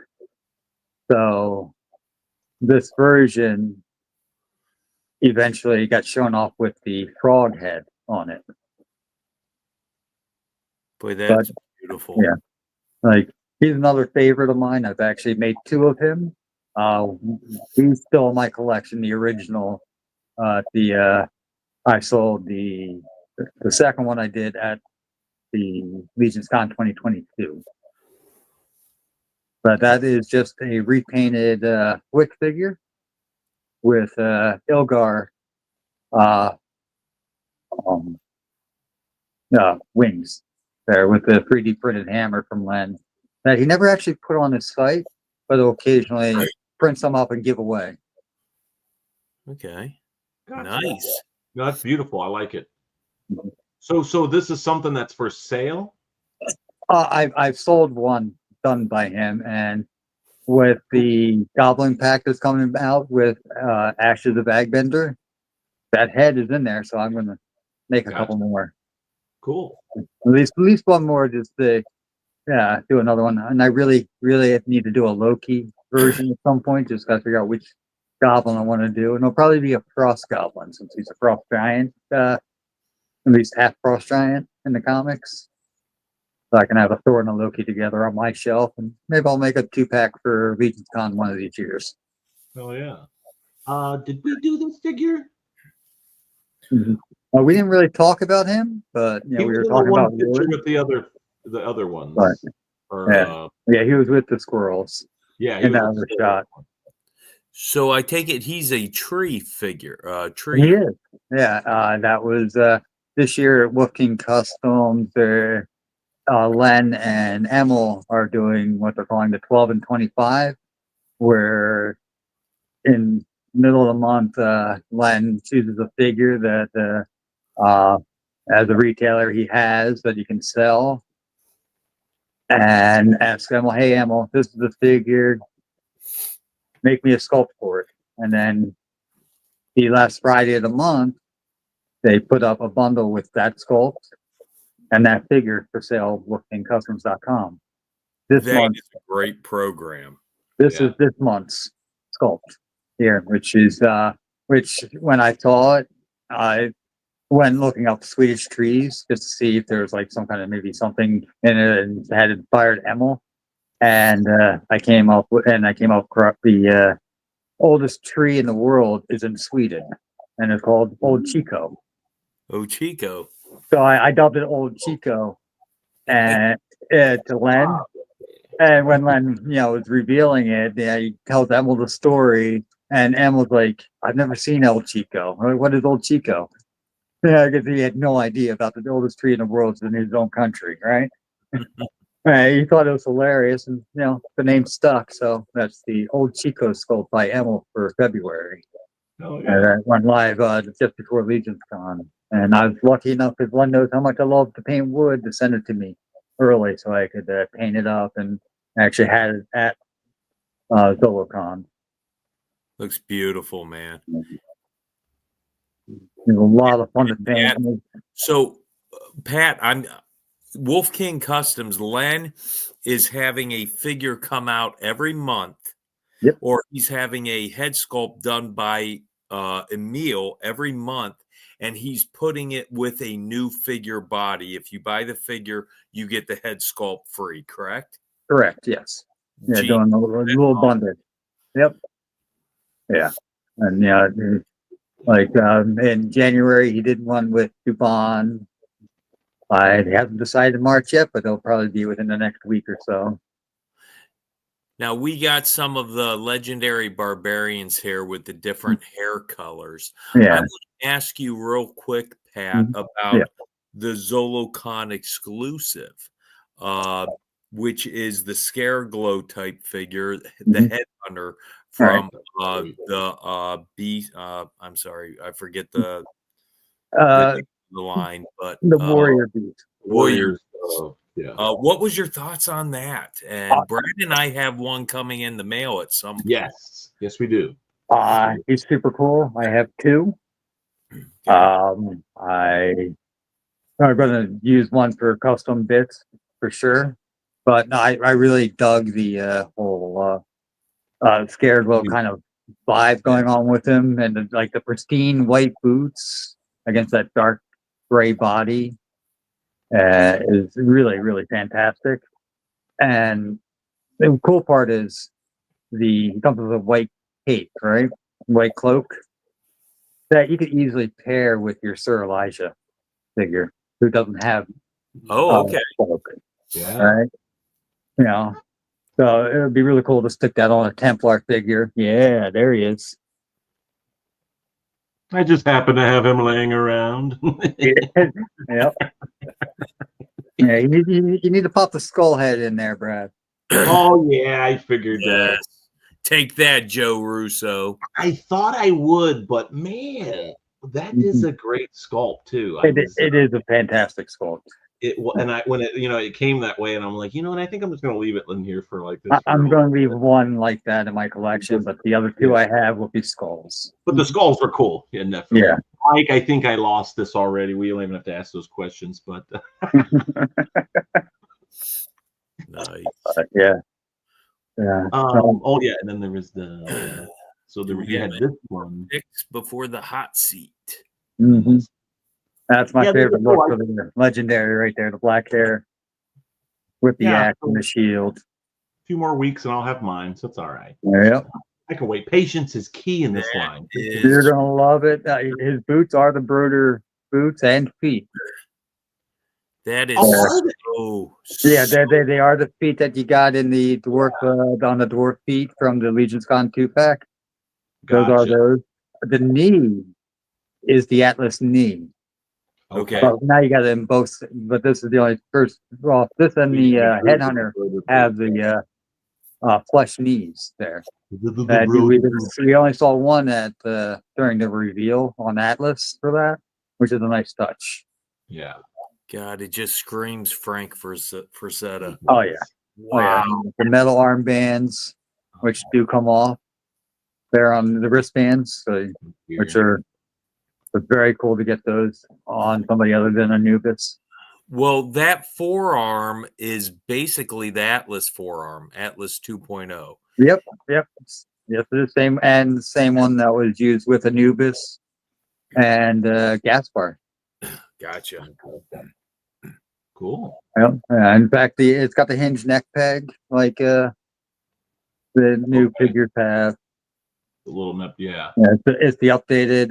There's the whole updated arms and legs for both Atlas and Gaspar. In fact, they might have used the Atlas legs versus the Gaspar. I got to actually line them up together because I think they were making some slight tweaks in between the two of those, if I remember correctly. Skin tones look great. Oh, I should put that. Skin tones look great. Oh, Action figure minute. Oh my God, Mhm. Justin! here's another shout out to Justin. Watch Action Figure Minute on YouTube. Mhm. Yeah, Great little shorts on there. I love it. It is your action figure minute. Mhm. Um, All right, I think I got all the photos right. I think I did. I think so. You got oh no, What? Pat, you know what time it is, baby. What time? Oh, Oh, Is it it's hot time. seat time? I want to know. I always ask this question. Did Brad send you the package? Ooh. The flame retardant boxer briefs. no, I did not receive those. Sorry. Hot seat Oh my time. gosh, Brad. He's Well, I gonna may have burn up. mailed them, but boy, those post office guys they're tricky. Tricky. They only If brought I me suddenly one jump up pack. and run off, you'll know why, right? Well, we'll tone it down a little bit for you down there. There you go. Cool. Oh, he's giving you water already. Pat, All right. what is your favorite Legion's faction or affiliation? Okay. And can you explain why? Okay. Well, it's Sons of the Red Star. And they're a bunch of badass mercenaries. Okay. They're assassins, mercenaries, all the best kind of villains are in that. The guns guys for hire, everybody that you want is in that faction. And it's mostly skeletons, which is another plus. You know what, Brad? You are so screwed tonight. Screwed. Yeah, baby. Screwed. You and your titty pauldrons are going. It's all good. It's all good. So, with a race that doesn't exist within the line, Mhm. what would be on top of your wish list? Harpies. Harpies. Harpies are number one on my list. Yep. I would also really want to see Griffin mounts in Okay. Mythos. The Griffin is my favorite mythological creature, and I'd love to see them in Mythos. Yeah. Pat, what are your top 5 Legions figures, 5 to 1, and why? 5 is Scaphoid. Perfect. Jonathan Watson. Okay, he's skeleton, which is always number 1 in my books. All right. He's fun as hell for me to customize. I love his color combination. The green, the purple, and the brass all together just works so great with me with that little touches of yellow. And he's just such a fun character. Plus, he gets float in magical energy, which makes him even more cool. How excited were you for All Stars 4 then? I was super excited for multiple reasons for All Stars 4. Because not only was my 5th favorite in that wave, but my number 1 was in that wave. Oh, Tibius. I'm thinking a Tibius is going to be it. So, number 4 is my main man, Thord. Thord Ironjaw, the best dwarf to ever come out of Mythos until Anton of the Forge is in hand. Anton of the Forge will probably knock off Sword Iron Jaw because it's both my buddy Anton. But Sword, he's just is Sword. If you don't have him, I'm so sorry. If you do have him, why don't you love him? You know. Number 3, Belphegor. Ooh. I'm a huge Wow. Belphegor is my number 3. He just exudes Legend Darkness vibes for me. And I'm a big 80s fantasy kid. Legend's one of my top movies of all time. That's why he's number 3. And he is almost like a skull demon. That too? Yeah. Yep. A lot of skull vibes on him. Mm-hmm. Number 2 is Grisha the Slitherer. Oh. Ooh, Yeah. Mysterious. We need a version 2. I went into the second Kickstarter expecting to back the figure that was eventually going to be the Night Builder pack, because I absolutely love that figure when it was revealed at the San Diego Comic-Con. And I saw Grisha and it's like, nope, that's the one I had. If there's only one figure I get from this wave, that's what I'm getting. Gotcha. And I had to have Grisha, and I have multiple of Grisha. He's always my number 2. Where's she? We still don't know which is which right I now. was just about to ask. Now, is there a do you think she? Because I think before. for years I went Sons of the Red Star. It's a he. Okay. End of story. But Manisha. Now we got Manisha Cinderhorn in the Sons of the Red Star, so I can't think like that anymore. I think it's a she. Grisha, my other way of thinking is Grisha the Slitherer is a title. Grisha means to be one with death. And that's how I look at it. It's not in the lore, nothing like that, but that's how I look at it. Yeah. But Grisha is whatever you want Grisha to be. Okay. Yeah. And I want Grisha to be awesome because Grisha is awesome. Grisha is awesome. Nice. Very mysterious. Very mysterious. I would love to see a version 2. Maybe get a peek of what's under that helmet. Or maybe multiple peeks on what's under that helmet. So multiple looks. True. And the number 1, Tibius. The reason why I am in love with this line and why I'm pretty much still in love with this line is Tibius. Wow. Tibius. Forever my number 1. Nice. Tibius was another one that was very expensive at one time. Very. Yeah. Expensive. So I campaigned hard for him to win All-Stars just so others could enjoy the glory that is Tibius. Yeah. And I'm so happy that he won and Scaffold won in the same year. Yeah. So I got a double love that year. Scaffold surprised me that year. He came out of nowhere. Yeah, he did. It was at the end, really, yeah. That was a fun year campaigning with the. I miss doing the memes. I would love for them to give us an idea for things to bring back for that. Maybe just I mean they can do what they want to do, but it would be cool if they're gonna do the the legendary figures, the legacies of Mythos, like the legacies. It'd be cool if maybe every once in a while they gave us an opportunity to choose, even if it was just like 2 figures. Yeah. Like here, you get here vote on 4 figures, you're gonna get 2. Or vote on a part for an upcoming legacy figure. Because if they did that, then that community there, that part would be in the community again with the campaigning and the different, which was great. I mean, those were some of the best memes that people came up with. Were awesome. Well, I think with how successful the All-Star voting was, I could see them with legacies, considering All-Stars are going V2 and all that, where they give us like 10 figures to choose from, and the top 2 get made into version 2s. I can see them doing that at some point. That could be done, I think. Yeah. It would be cool.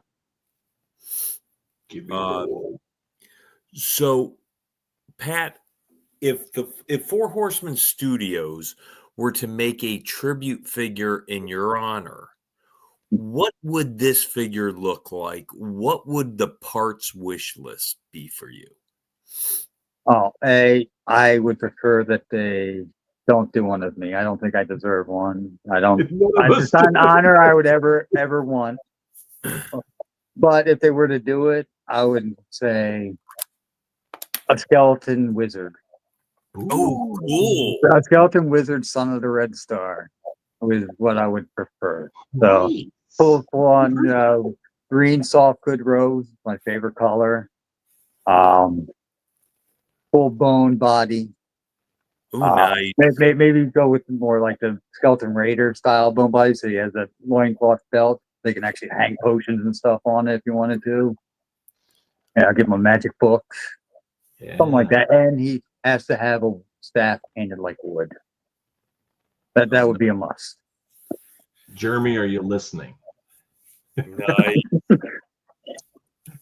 Brad. Oh, yeah, there you go. I'd buy that guy. Brad, I'd buy that guy. turn the heat up, baby. I want his My beard. flames. Mhm. In flames. Nice. Give us your top 3 least favorite Legions figures, baby. Okay, so number 3 to number 1. Number 3, Green Ogres. Kurzog and the Green Builder. I don't like that they made them green. Yeah. So they lose points for me because they're Green Ogres. Both are great. Archimedes, great. All right. Kurzog, no. Kurzog is a no. I don't own them because of that. I've had a few builders. I have one builder right now. I'll end up customizing at some point.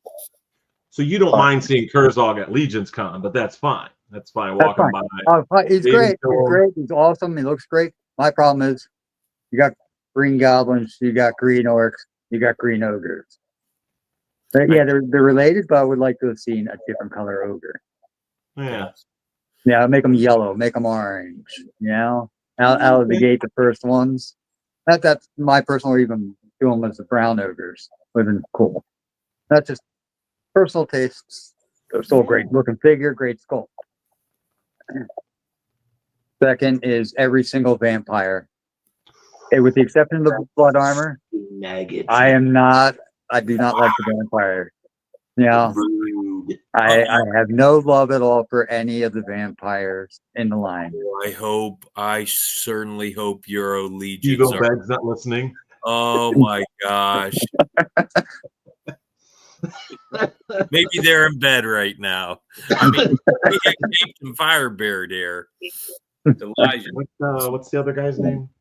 Kilbo. Kilbo Baggins. Yeah, so yeah, I'm just not a fan of like Carpathius was kind of cool, but like Alithia is cool. Yeah. But the Vampire Soldier, Baron Voligar version 2 do nothing for me. Varg does nothing for me, except for the dwarf legs that he has. Oh, those are fun. Richard Jones, you got to cover. Yeah, sorry, Rich. Yeah.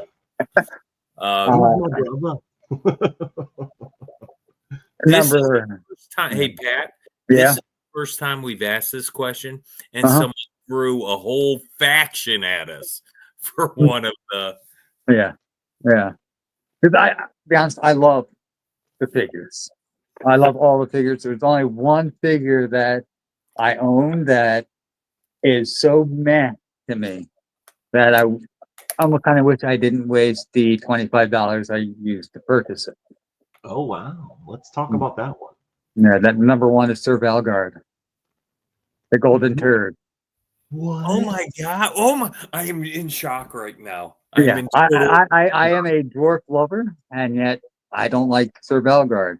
I don't think his color combination works for him at all. I think it could have been much cooler. After everything I got in that first wave, he was a giant letdown. Oh wow! Okay. So you're saying compared to all the other ones, he's like, why is he the Kickstarter exclusive? He's the meh. Okay. Yeah, he's not as bad. Yeah, Magnus is a close second for him. But again, I hate gold, so that can Oh, be. wow. So, Okay. so Pure so awesome. Walter Texas Ranger is out. Yep, Pat is going to get so much hate mail. I know. I know. The dwarf community is going to kick me out. Justin, I think it's more than 25 now. It's got to be at least Just 250. a bit more. I'll never part with At them. a zero.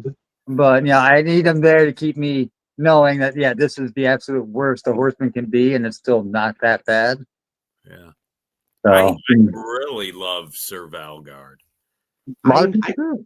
I can see what you're saying about the colors not being okay, but I feel like when you put all the other figures from acting with him, the Order of Aetheron, he starts to blend in a little better.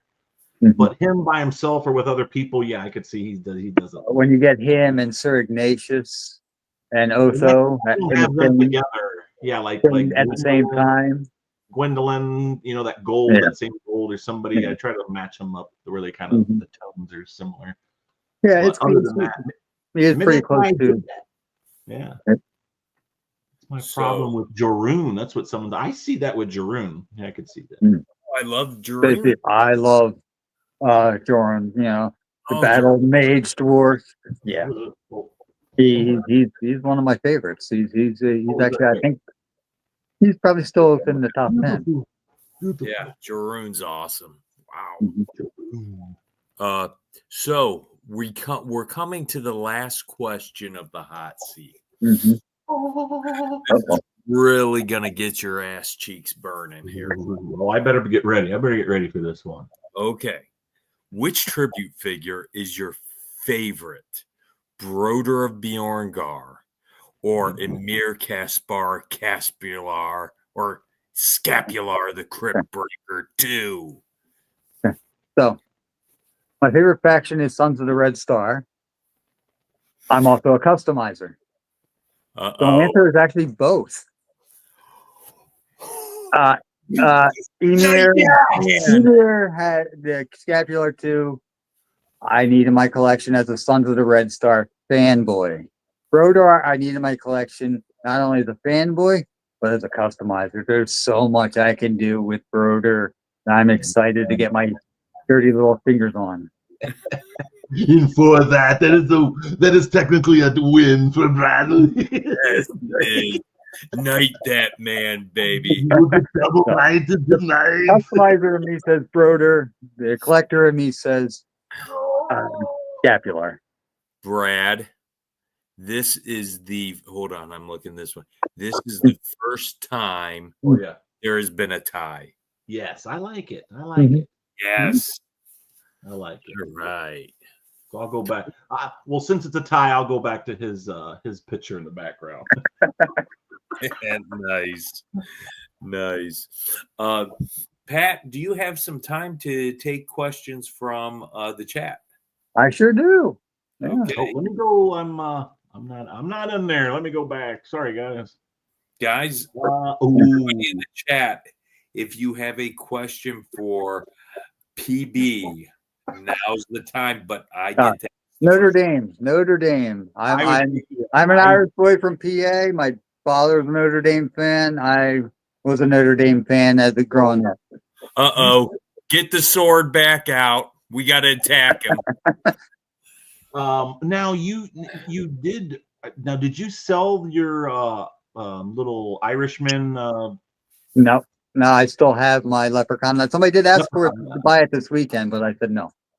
Oh, okay. So okay. So that's a piece that doesn't get sold. That's just that would have to be somebody really that I know it's going to a wonderful home to. Yeah. No.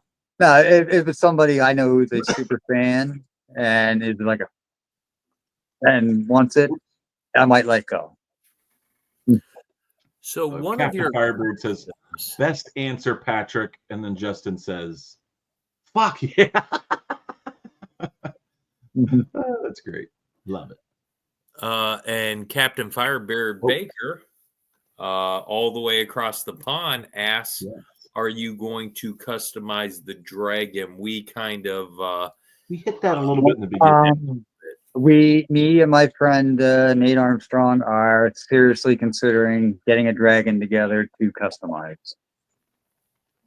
In those, what's funny? Talking to you tonight, I will say, and we haven't interviewed. I know Nate Armstrong, but talking to you, I can see that you two have similar. What's the madness? Looking outside the boundaries that Yes. other people don't want to go out into. Some people are like, I'll stay in this, and I noticed that you guys do things outside the box that other people probably wouldn't do. Yep. Here's the box. Here's us. Yeah. And that's probably great that you guys work together, or your guys are on the same team, and then you collab together, with Wolf King. So that's cool that you can kind of iron sharpens iron type of thing with customizers. I think it's really cool. Yeah, he's a great guy, great customizer, and yeah, we do bounce ideas off of each other. And I actually got him to finally make his Bumblebee custom recently. Nice. Now, Pat, you are a Philadelphia Eagles fan, and I know this because you had a Philadelphia Eagle custom on your table. And is that a repaint of one of the Gothotropolis birds? He was a full repaint of the Gothotropolis birds. And this past Legions Con, I got an offer to sell him that I could not refuse. Oh, wow. I was never going to sell him, but I did. I sold him to the sports writer for the Philadelphia Inquirer. Wow. And it was sitting on his desk for this football season. So when he was writing the article about them winning the Super Bowl, that my bird was there with him. That is great.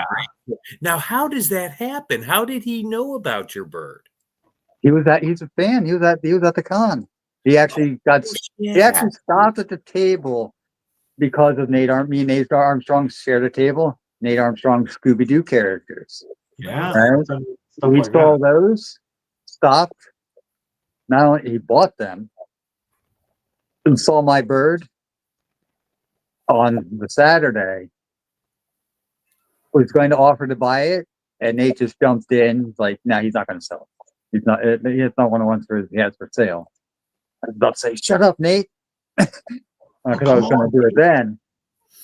I told I didn't ask for big bucks or anything like that on it. Next day he comes around and he's like, "Are you sure you don't want to sell the bird?" And he's like, for you, I'll do it. And I'm not happy. Second day. He came back the second day. He wants it. Still interested. He was there both days for Legions Con. Yeah, he wants it. He's a fanboy. Yeah. So how surprised were you at the score of the Super Bowl? Because that was a blowout.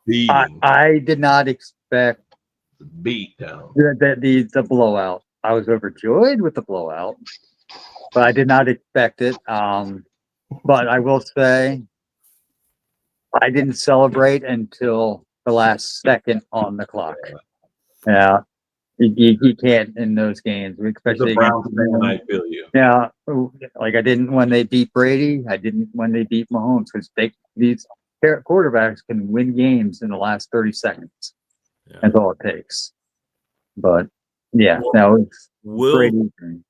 tell you guys right now that the Browns will win the Super Bowl, and it is going to be in 30-26, baby. 30-20. I believe in the next 100 years they will get their act together, win the Super Bowl. You hear it right here. It would be great to see that. It would. I was rooting for Lions because it gives you hope. Somebody like that wins. Let me go back to this one question that we didn't answer. Patrick, what other races do you want to see the Four Horsemen do in the future? I want to see gnomes. I think Patrick. No, Harpies are number one. Yeah, you said that. Gnomes would be cool. Let's see, what else did I? Yeah, Griffin mounts, but like, yeah, they've done like cat warriors. Give us some more dog warriors. Give us a unicorn warrior. You know, Yeah. give us a female. Give us a neve body with the unicorn head. You know, something I like still that. feel, I mean, there's things like, I mean, we always talk about that. There's things that we know that we're going to get. I mean, we kept saying we're going to get the dragon, and we did. So, Like, do you think? Let me ask you this: do you think that we will get, since we have half giants? Do you think we'll get full giants? And would the full giant be another one of these campaigning things because he's going to be huge, or is it something not of campaign? I think I don't think they do a campaign on it. They might do like a separate pre-order of it, like they did with the trolls. All right, so you're looking at basically if you're going to if an ogre scale is a half giant, double But that for a yeah, figure, right? so he'd be And like average ogre is $70, right? So you're looking at $140 to $200 for a figure. he might be a For little a bit more. figure that would be the size of like Galactus or the size of a Sentinel figure from a Hasbro that was like $300-400, it would be half that price. All Yeah. right, that would be something that would be cool they could do. I mean, to see a figure double the size would be cool. Yeah, it'd be You know? cool to see that figure as a skeleton, full ogre scale skeleton. That would be the next thing. It would be cool to see an ogre scale skeleton and then a full skeleton. Yeah, yeah. There's so many things that we can still have that are big and epic, and they can blow us away. We still need a Minotaur skeleton. Yeah. Yeah. Wow. Yes. I like that. That's actually really cool. Mhm. Yeah. I like that. So when that comes, when Necro comes back around in a few years, we can expect full ogre scale skeletons. That would be cool. Nice. Good. Shit, maybe they could do an ogre scale bear. Ooh, Damn. do a skeleton bear. Yeah, let's get a bear skeleton out there. Yeah, get the bear scale. Wow. I mean, they did the horse. They could do that. Come on. Can't wait to get a You polar want a troll skeleton? because if they take the body of the bear, Bodvar, and put a different head sculpt as a polar bear, I think they could do it. They could do it. They could do No. polar bear. They could do panda bear. They can do black bear. They can do owl bear. I know I want to do an owl bear with Bodvar when he comes out. Nice. Well, we are coming up on 2 hours. Do we have any more questions, Brad? Let's see here. Well, I always ask this question to all the guests. What are you gonna? Obviously, you're going to Legion's Con this year. Yep. What are you looking forward to seeing there at Legion's Con? Let's say G-Con. What are you looking forward to G-Con this year? How are they going to blow us away? Is there anything you're expecting, or are you just like, I'm going in, whatever they pull, but like, what do you think? This year, I don't know anymore because like they gave us a dragon. They gave They gave me Basilia, the one figure I was most anticipating in the line. Maybe we'll finally see Helios and Selene. That would be epic for those two to finally come in to the line because we know that they've been sketched out, that he's had the idea to make these into figures. So it might be time for them this year. Yeah, they have been talking about doing. We got the Dark Four, we got the Four Beasts. Now we need the creator, right? They may very well move to the water too. They could. Yeah. See, Helios and Selene are still a little ways off. I think for this year in Legacies, you'll see Otho and Urzog. I think you'll Maybe see a Reign of the Beasts 2 wave and at G-Con, and I believe you will see a version 2 Aetheron and a version 2 Xylona heading that wave. That's just The Reign of the Beast version 2 wave would actually make a lot of sense, considering it was a tiny wave compared to the others, right? Yeah. Yep. That would, And we might even see that. They could technically do that, not the G-Con, but say, I mean, we haven't gotten a Mythic wave this year yet, right?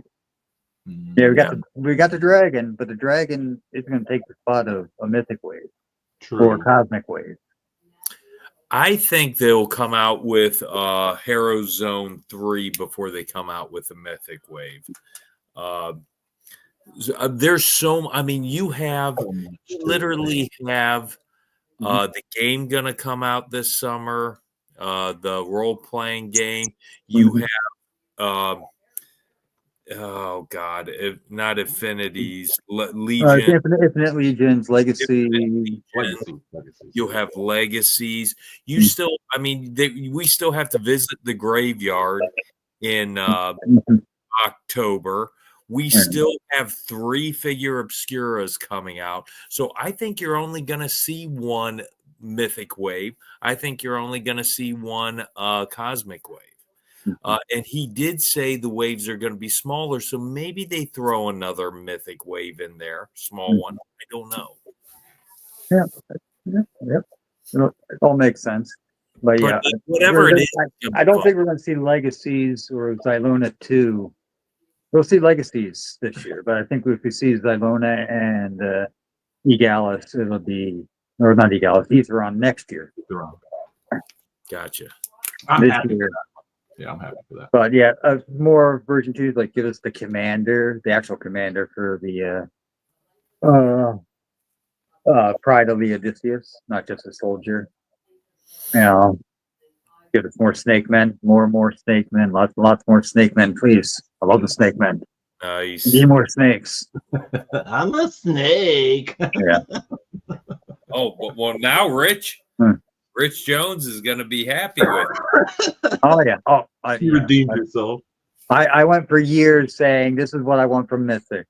I want snake men, lizard men. I want a green knight. Yeah, I want rogue wizards, right? We got them all in the same year together. You know, they all arrived in the same year. It's like, come on. Did you grab a lot of those snake heads from the individual the individual head packs? I have quite a few, plus a couple Ninians.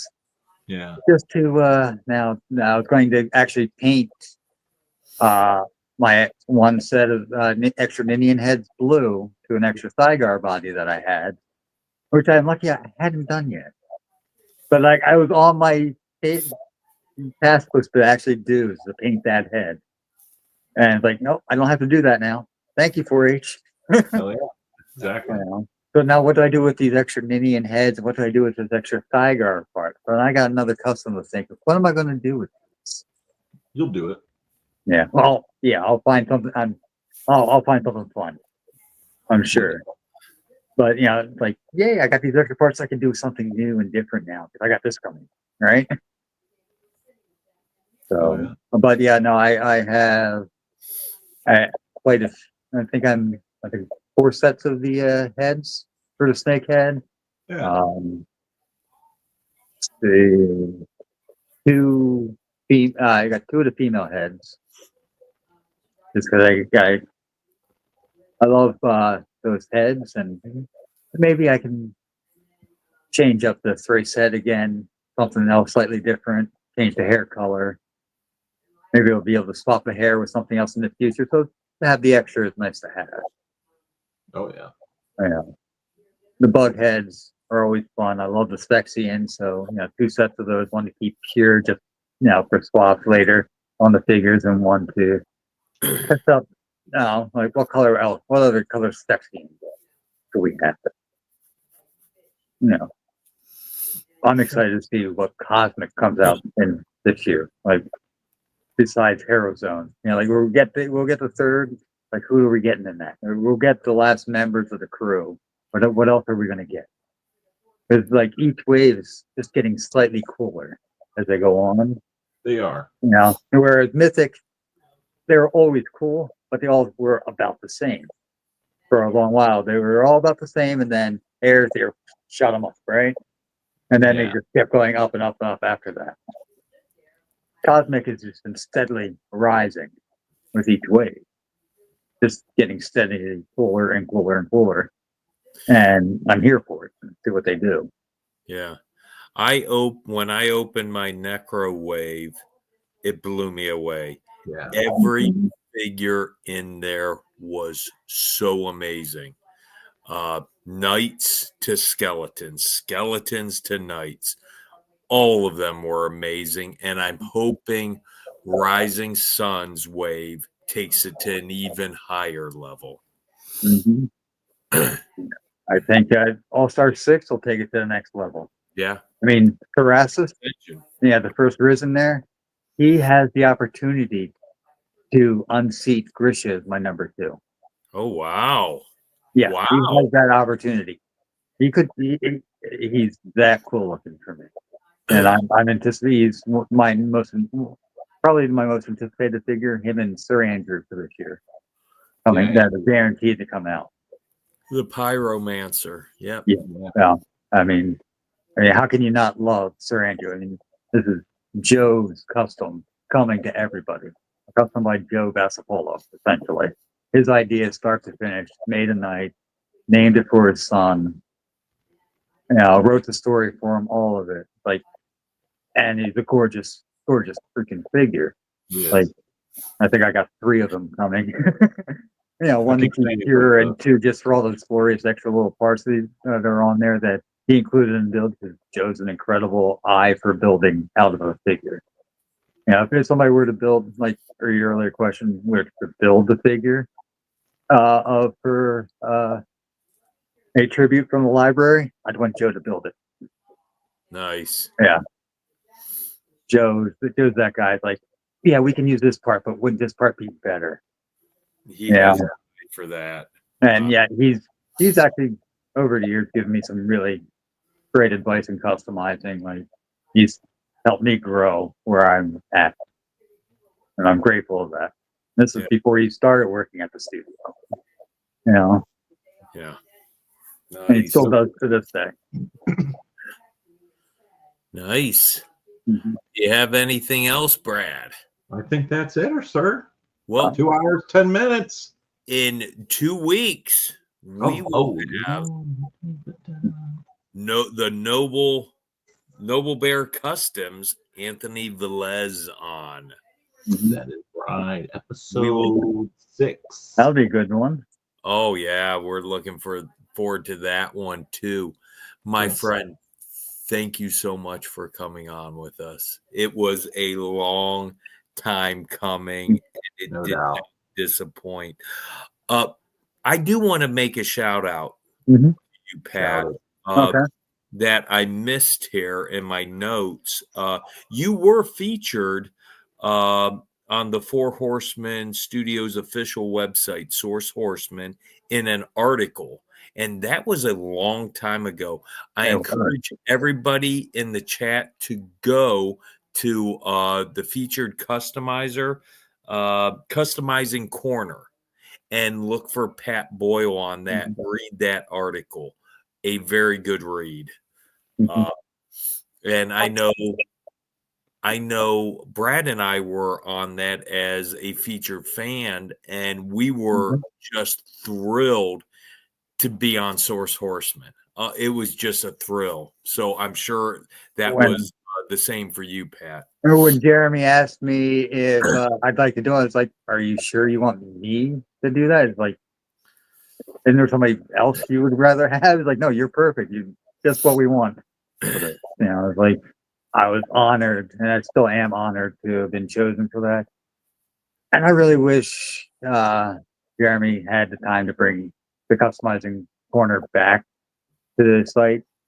So many great articles on there. So many great customizers have come out in the line with the line since then.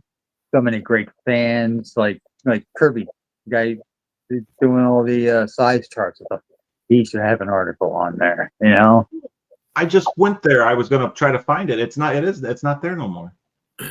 The size chart? No, the customizing corner. Oh, it has to be on Yeah, it there. could still be there. Go to the blog. It's on the blog. Blog, and then you go to Oh, it's custom. on the blog. Yeah. You go down. I think there was actually, I think I got it actually featured on there twice for No them shit. because they did a follow up like a year later after that. I think the first one was in 2020, second one early 2021, where they had a whole bunch of us send in pictures of customs we did after the fact. After then, so you get there's 2 articles in there with my potato photos. Gotcha. Nice. I If will. you, if I'd you like. Sorry. if you go down, Brad, to where they have blog articles on the first page, at the very end of those, it goes all blog articles. If you click on that, it will take you to a list. And Oh, then I you can see. hit customizing corner Mhm. and bring them up. I'm sorry, Pat. What were you going to say? There it Sorry. is. Yeah. I will say that if anybody out there has any customizing questions about my customs, anything at all, feel free to hit me up. You know, my PMs are always open. So yeah, don't be shy. Come say hello. Oh wow, there I am without my beard. That And is I'll a take that picture. beardless Pat. Oh my goodness. Yep. Yeah. That picture behind me there is every custom I did in 2020. Oh wow. I did 52 customs in 2020. Wow. Yeah, Well, that's you're how I busy. got to where I am today. Is because Yeah. So you go to Horseman. Mhm, You go all the way down. You click on read other blogs articles, mhm. and then right here in the top it says customizing corner. Click on that, and I just scroll down just a little bit, and there you are. Mhm. So you did almost a custom a week. That's Yeah. incredible. Yeah, just that helped me. I work in retail, so I was in the middle of the pandemic, out there in the trenches every day. It kept my sanity going. There you go. Good. Yeah. Actually, can you Yep. click on these and then scroll? That's my yeah. Yeah. Yeah. Ooh, Great. really? And you just So go through. that guy right there uses the harpy the bird. legs. He's got the bird legs there going on there, and the way that head is situated on there uses a shield handle as a neck peg. Gotcha. Oops, did I go the wrong way? My 3 little pigs. That's awesome. Yeah, I got straw, wooden stone right there. Straw, wooden brick. That's freaking awesome. Yeah. So this is from 21, right? Yeah. Gotcha. Yeah. That's cool. Yeah. So anybody, and there's the figure tribute to your mom. Yep. Yep. Yeah, I had to immortalize her there on the site. That's freaking cool. Yeah, these are cool. I mean, these are great. I mean, I can't believe these are like 4 years old. Yeah. Oh yeah, and there's Do you guys know the Wheel of Time? I'm not familiar with that. Are these characters from that? Well, they're based on the characters from that. I envision the characters on that based as critters. I have a couple of So those. made a character named Matt, the fox, and another character named Nynaeve is the badger. Badger. Yeah, I have a couple of these painted. Mhm. In shop, I think, is where I got those at. My female war duke, and Yeah, I was just about to say, it kind of looks like a God, woman. it is. Wow. Dude, and that's cool. my Sheila. Oh yeah, the Sheila. Mm-hmm. Is that a Dungeons and Dragons lady? The Yeah. lady from From the D&D cartoon. I like That that. Shield used a piece from a World of Warcraft figure. My Wolverine And then, Sabretooth and Thor. I was about to say that looks like Sabretooth. Yep. Yeah, that head was done by Camaro Dude on eBay. Oh, Oh Chimera yeah, dude. Yeah, it's one of his yeah. heads. Daniels. Yeah. Something Daniels. Can't think of his Kurt name. Daniels, I think. Yeah. Yeah, I got some Arnold painted heads from him that are pretty Yeah, cool. he does fantastic for work. Yeah. So yeah, check that out. Yep. So cool. I forgot about that. Yeah, Mhm. I swear it was different. It was easier to get in there, but yeah, it's not that hard. Oh man, Source Horseman has so many There's a lot gems. of cool stuff in there. I mean, look at all these Mhm. people. Yeah. A lot of my favorite people right there too. Yeah. Check these people. Yeah, look, yeah. Check these Drew people. Grubbs. Yeah. Oh, I miss Drew. I wish he was more active.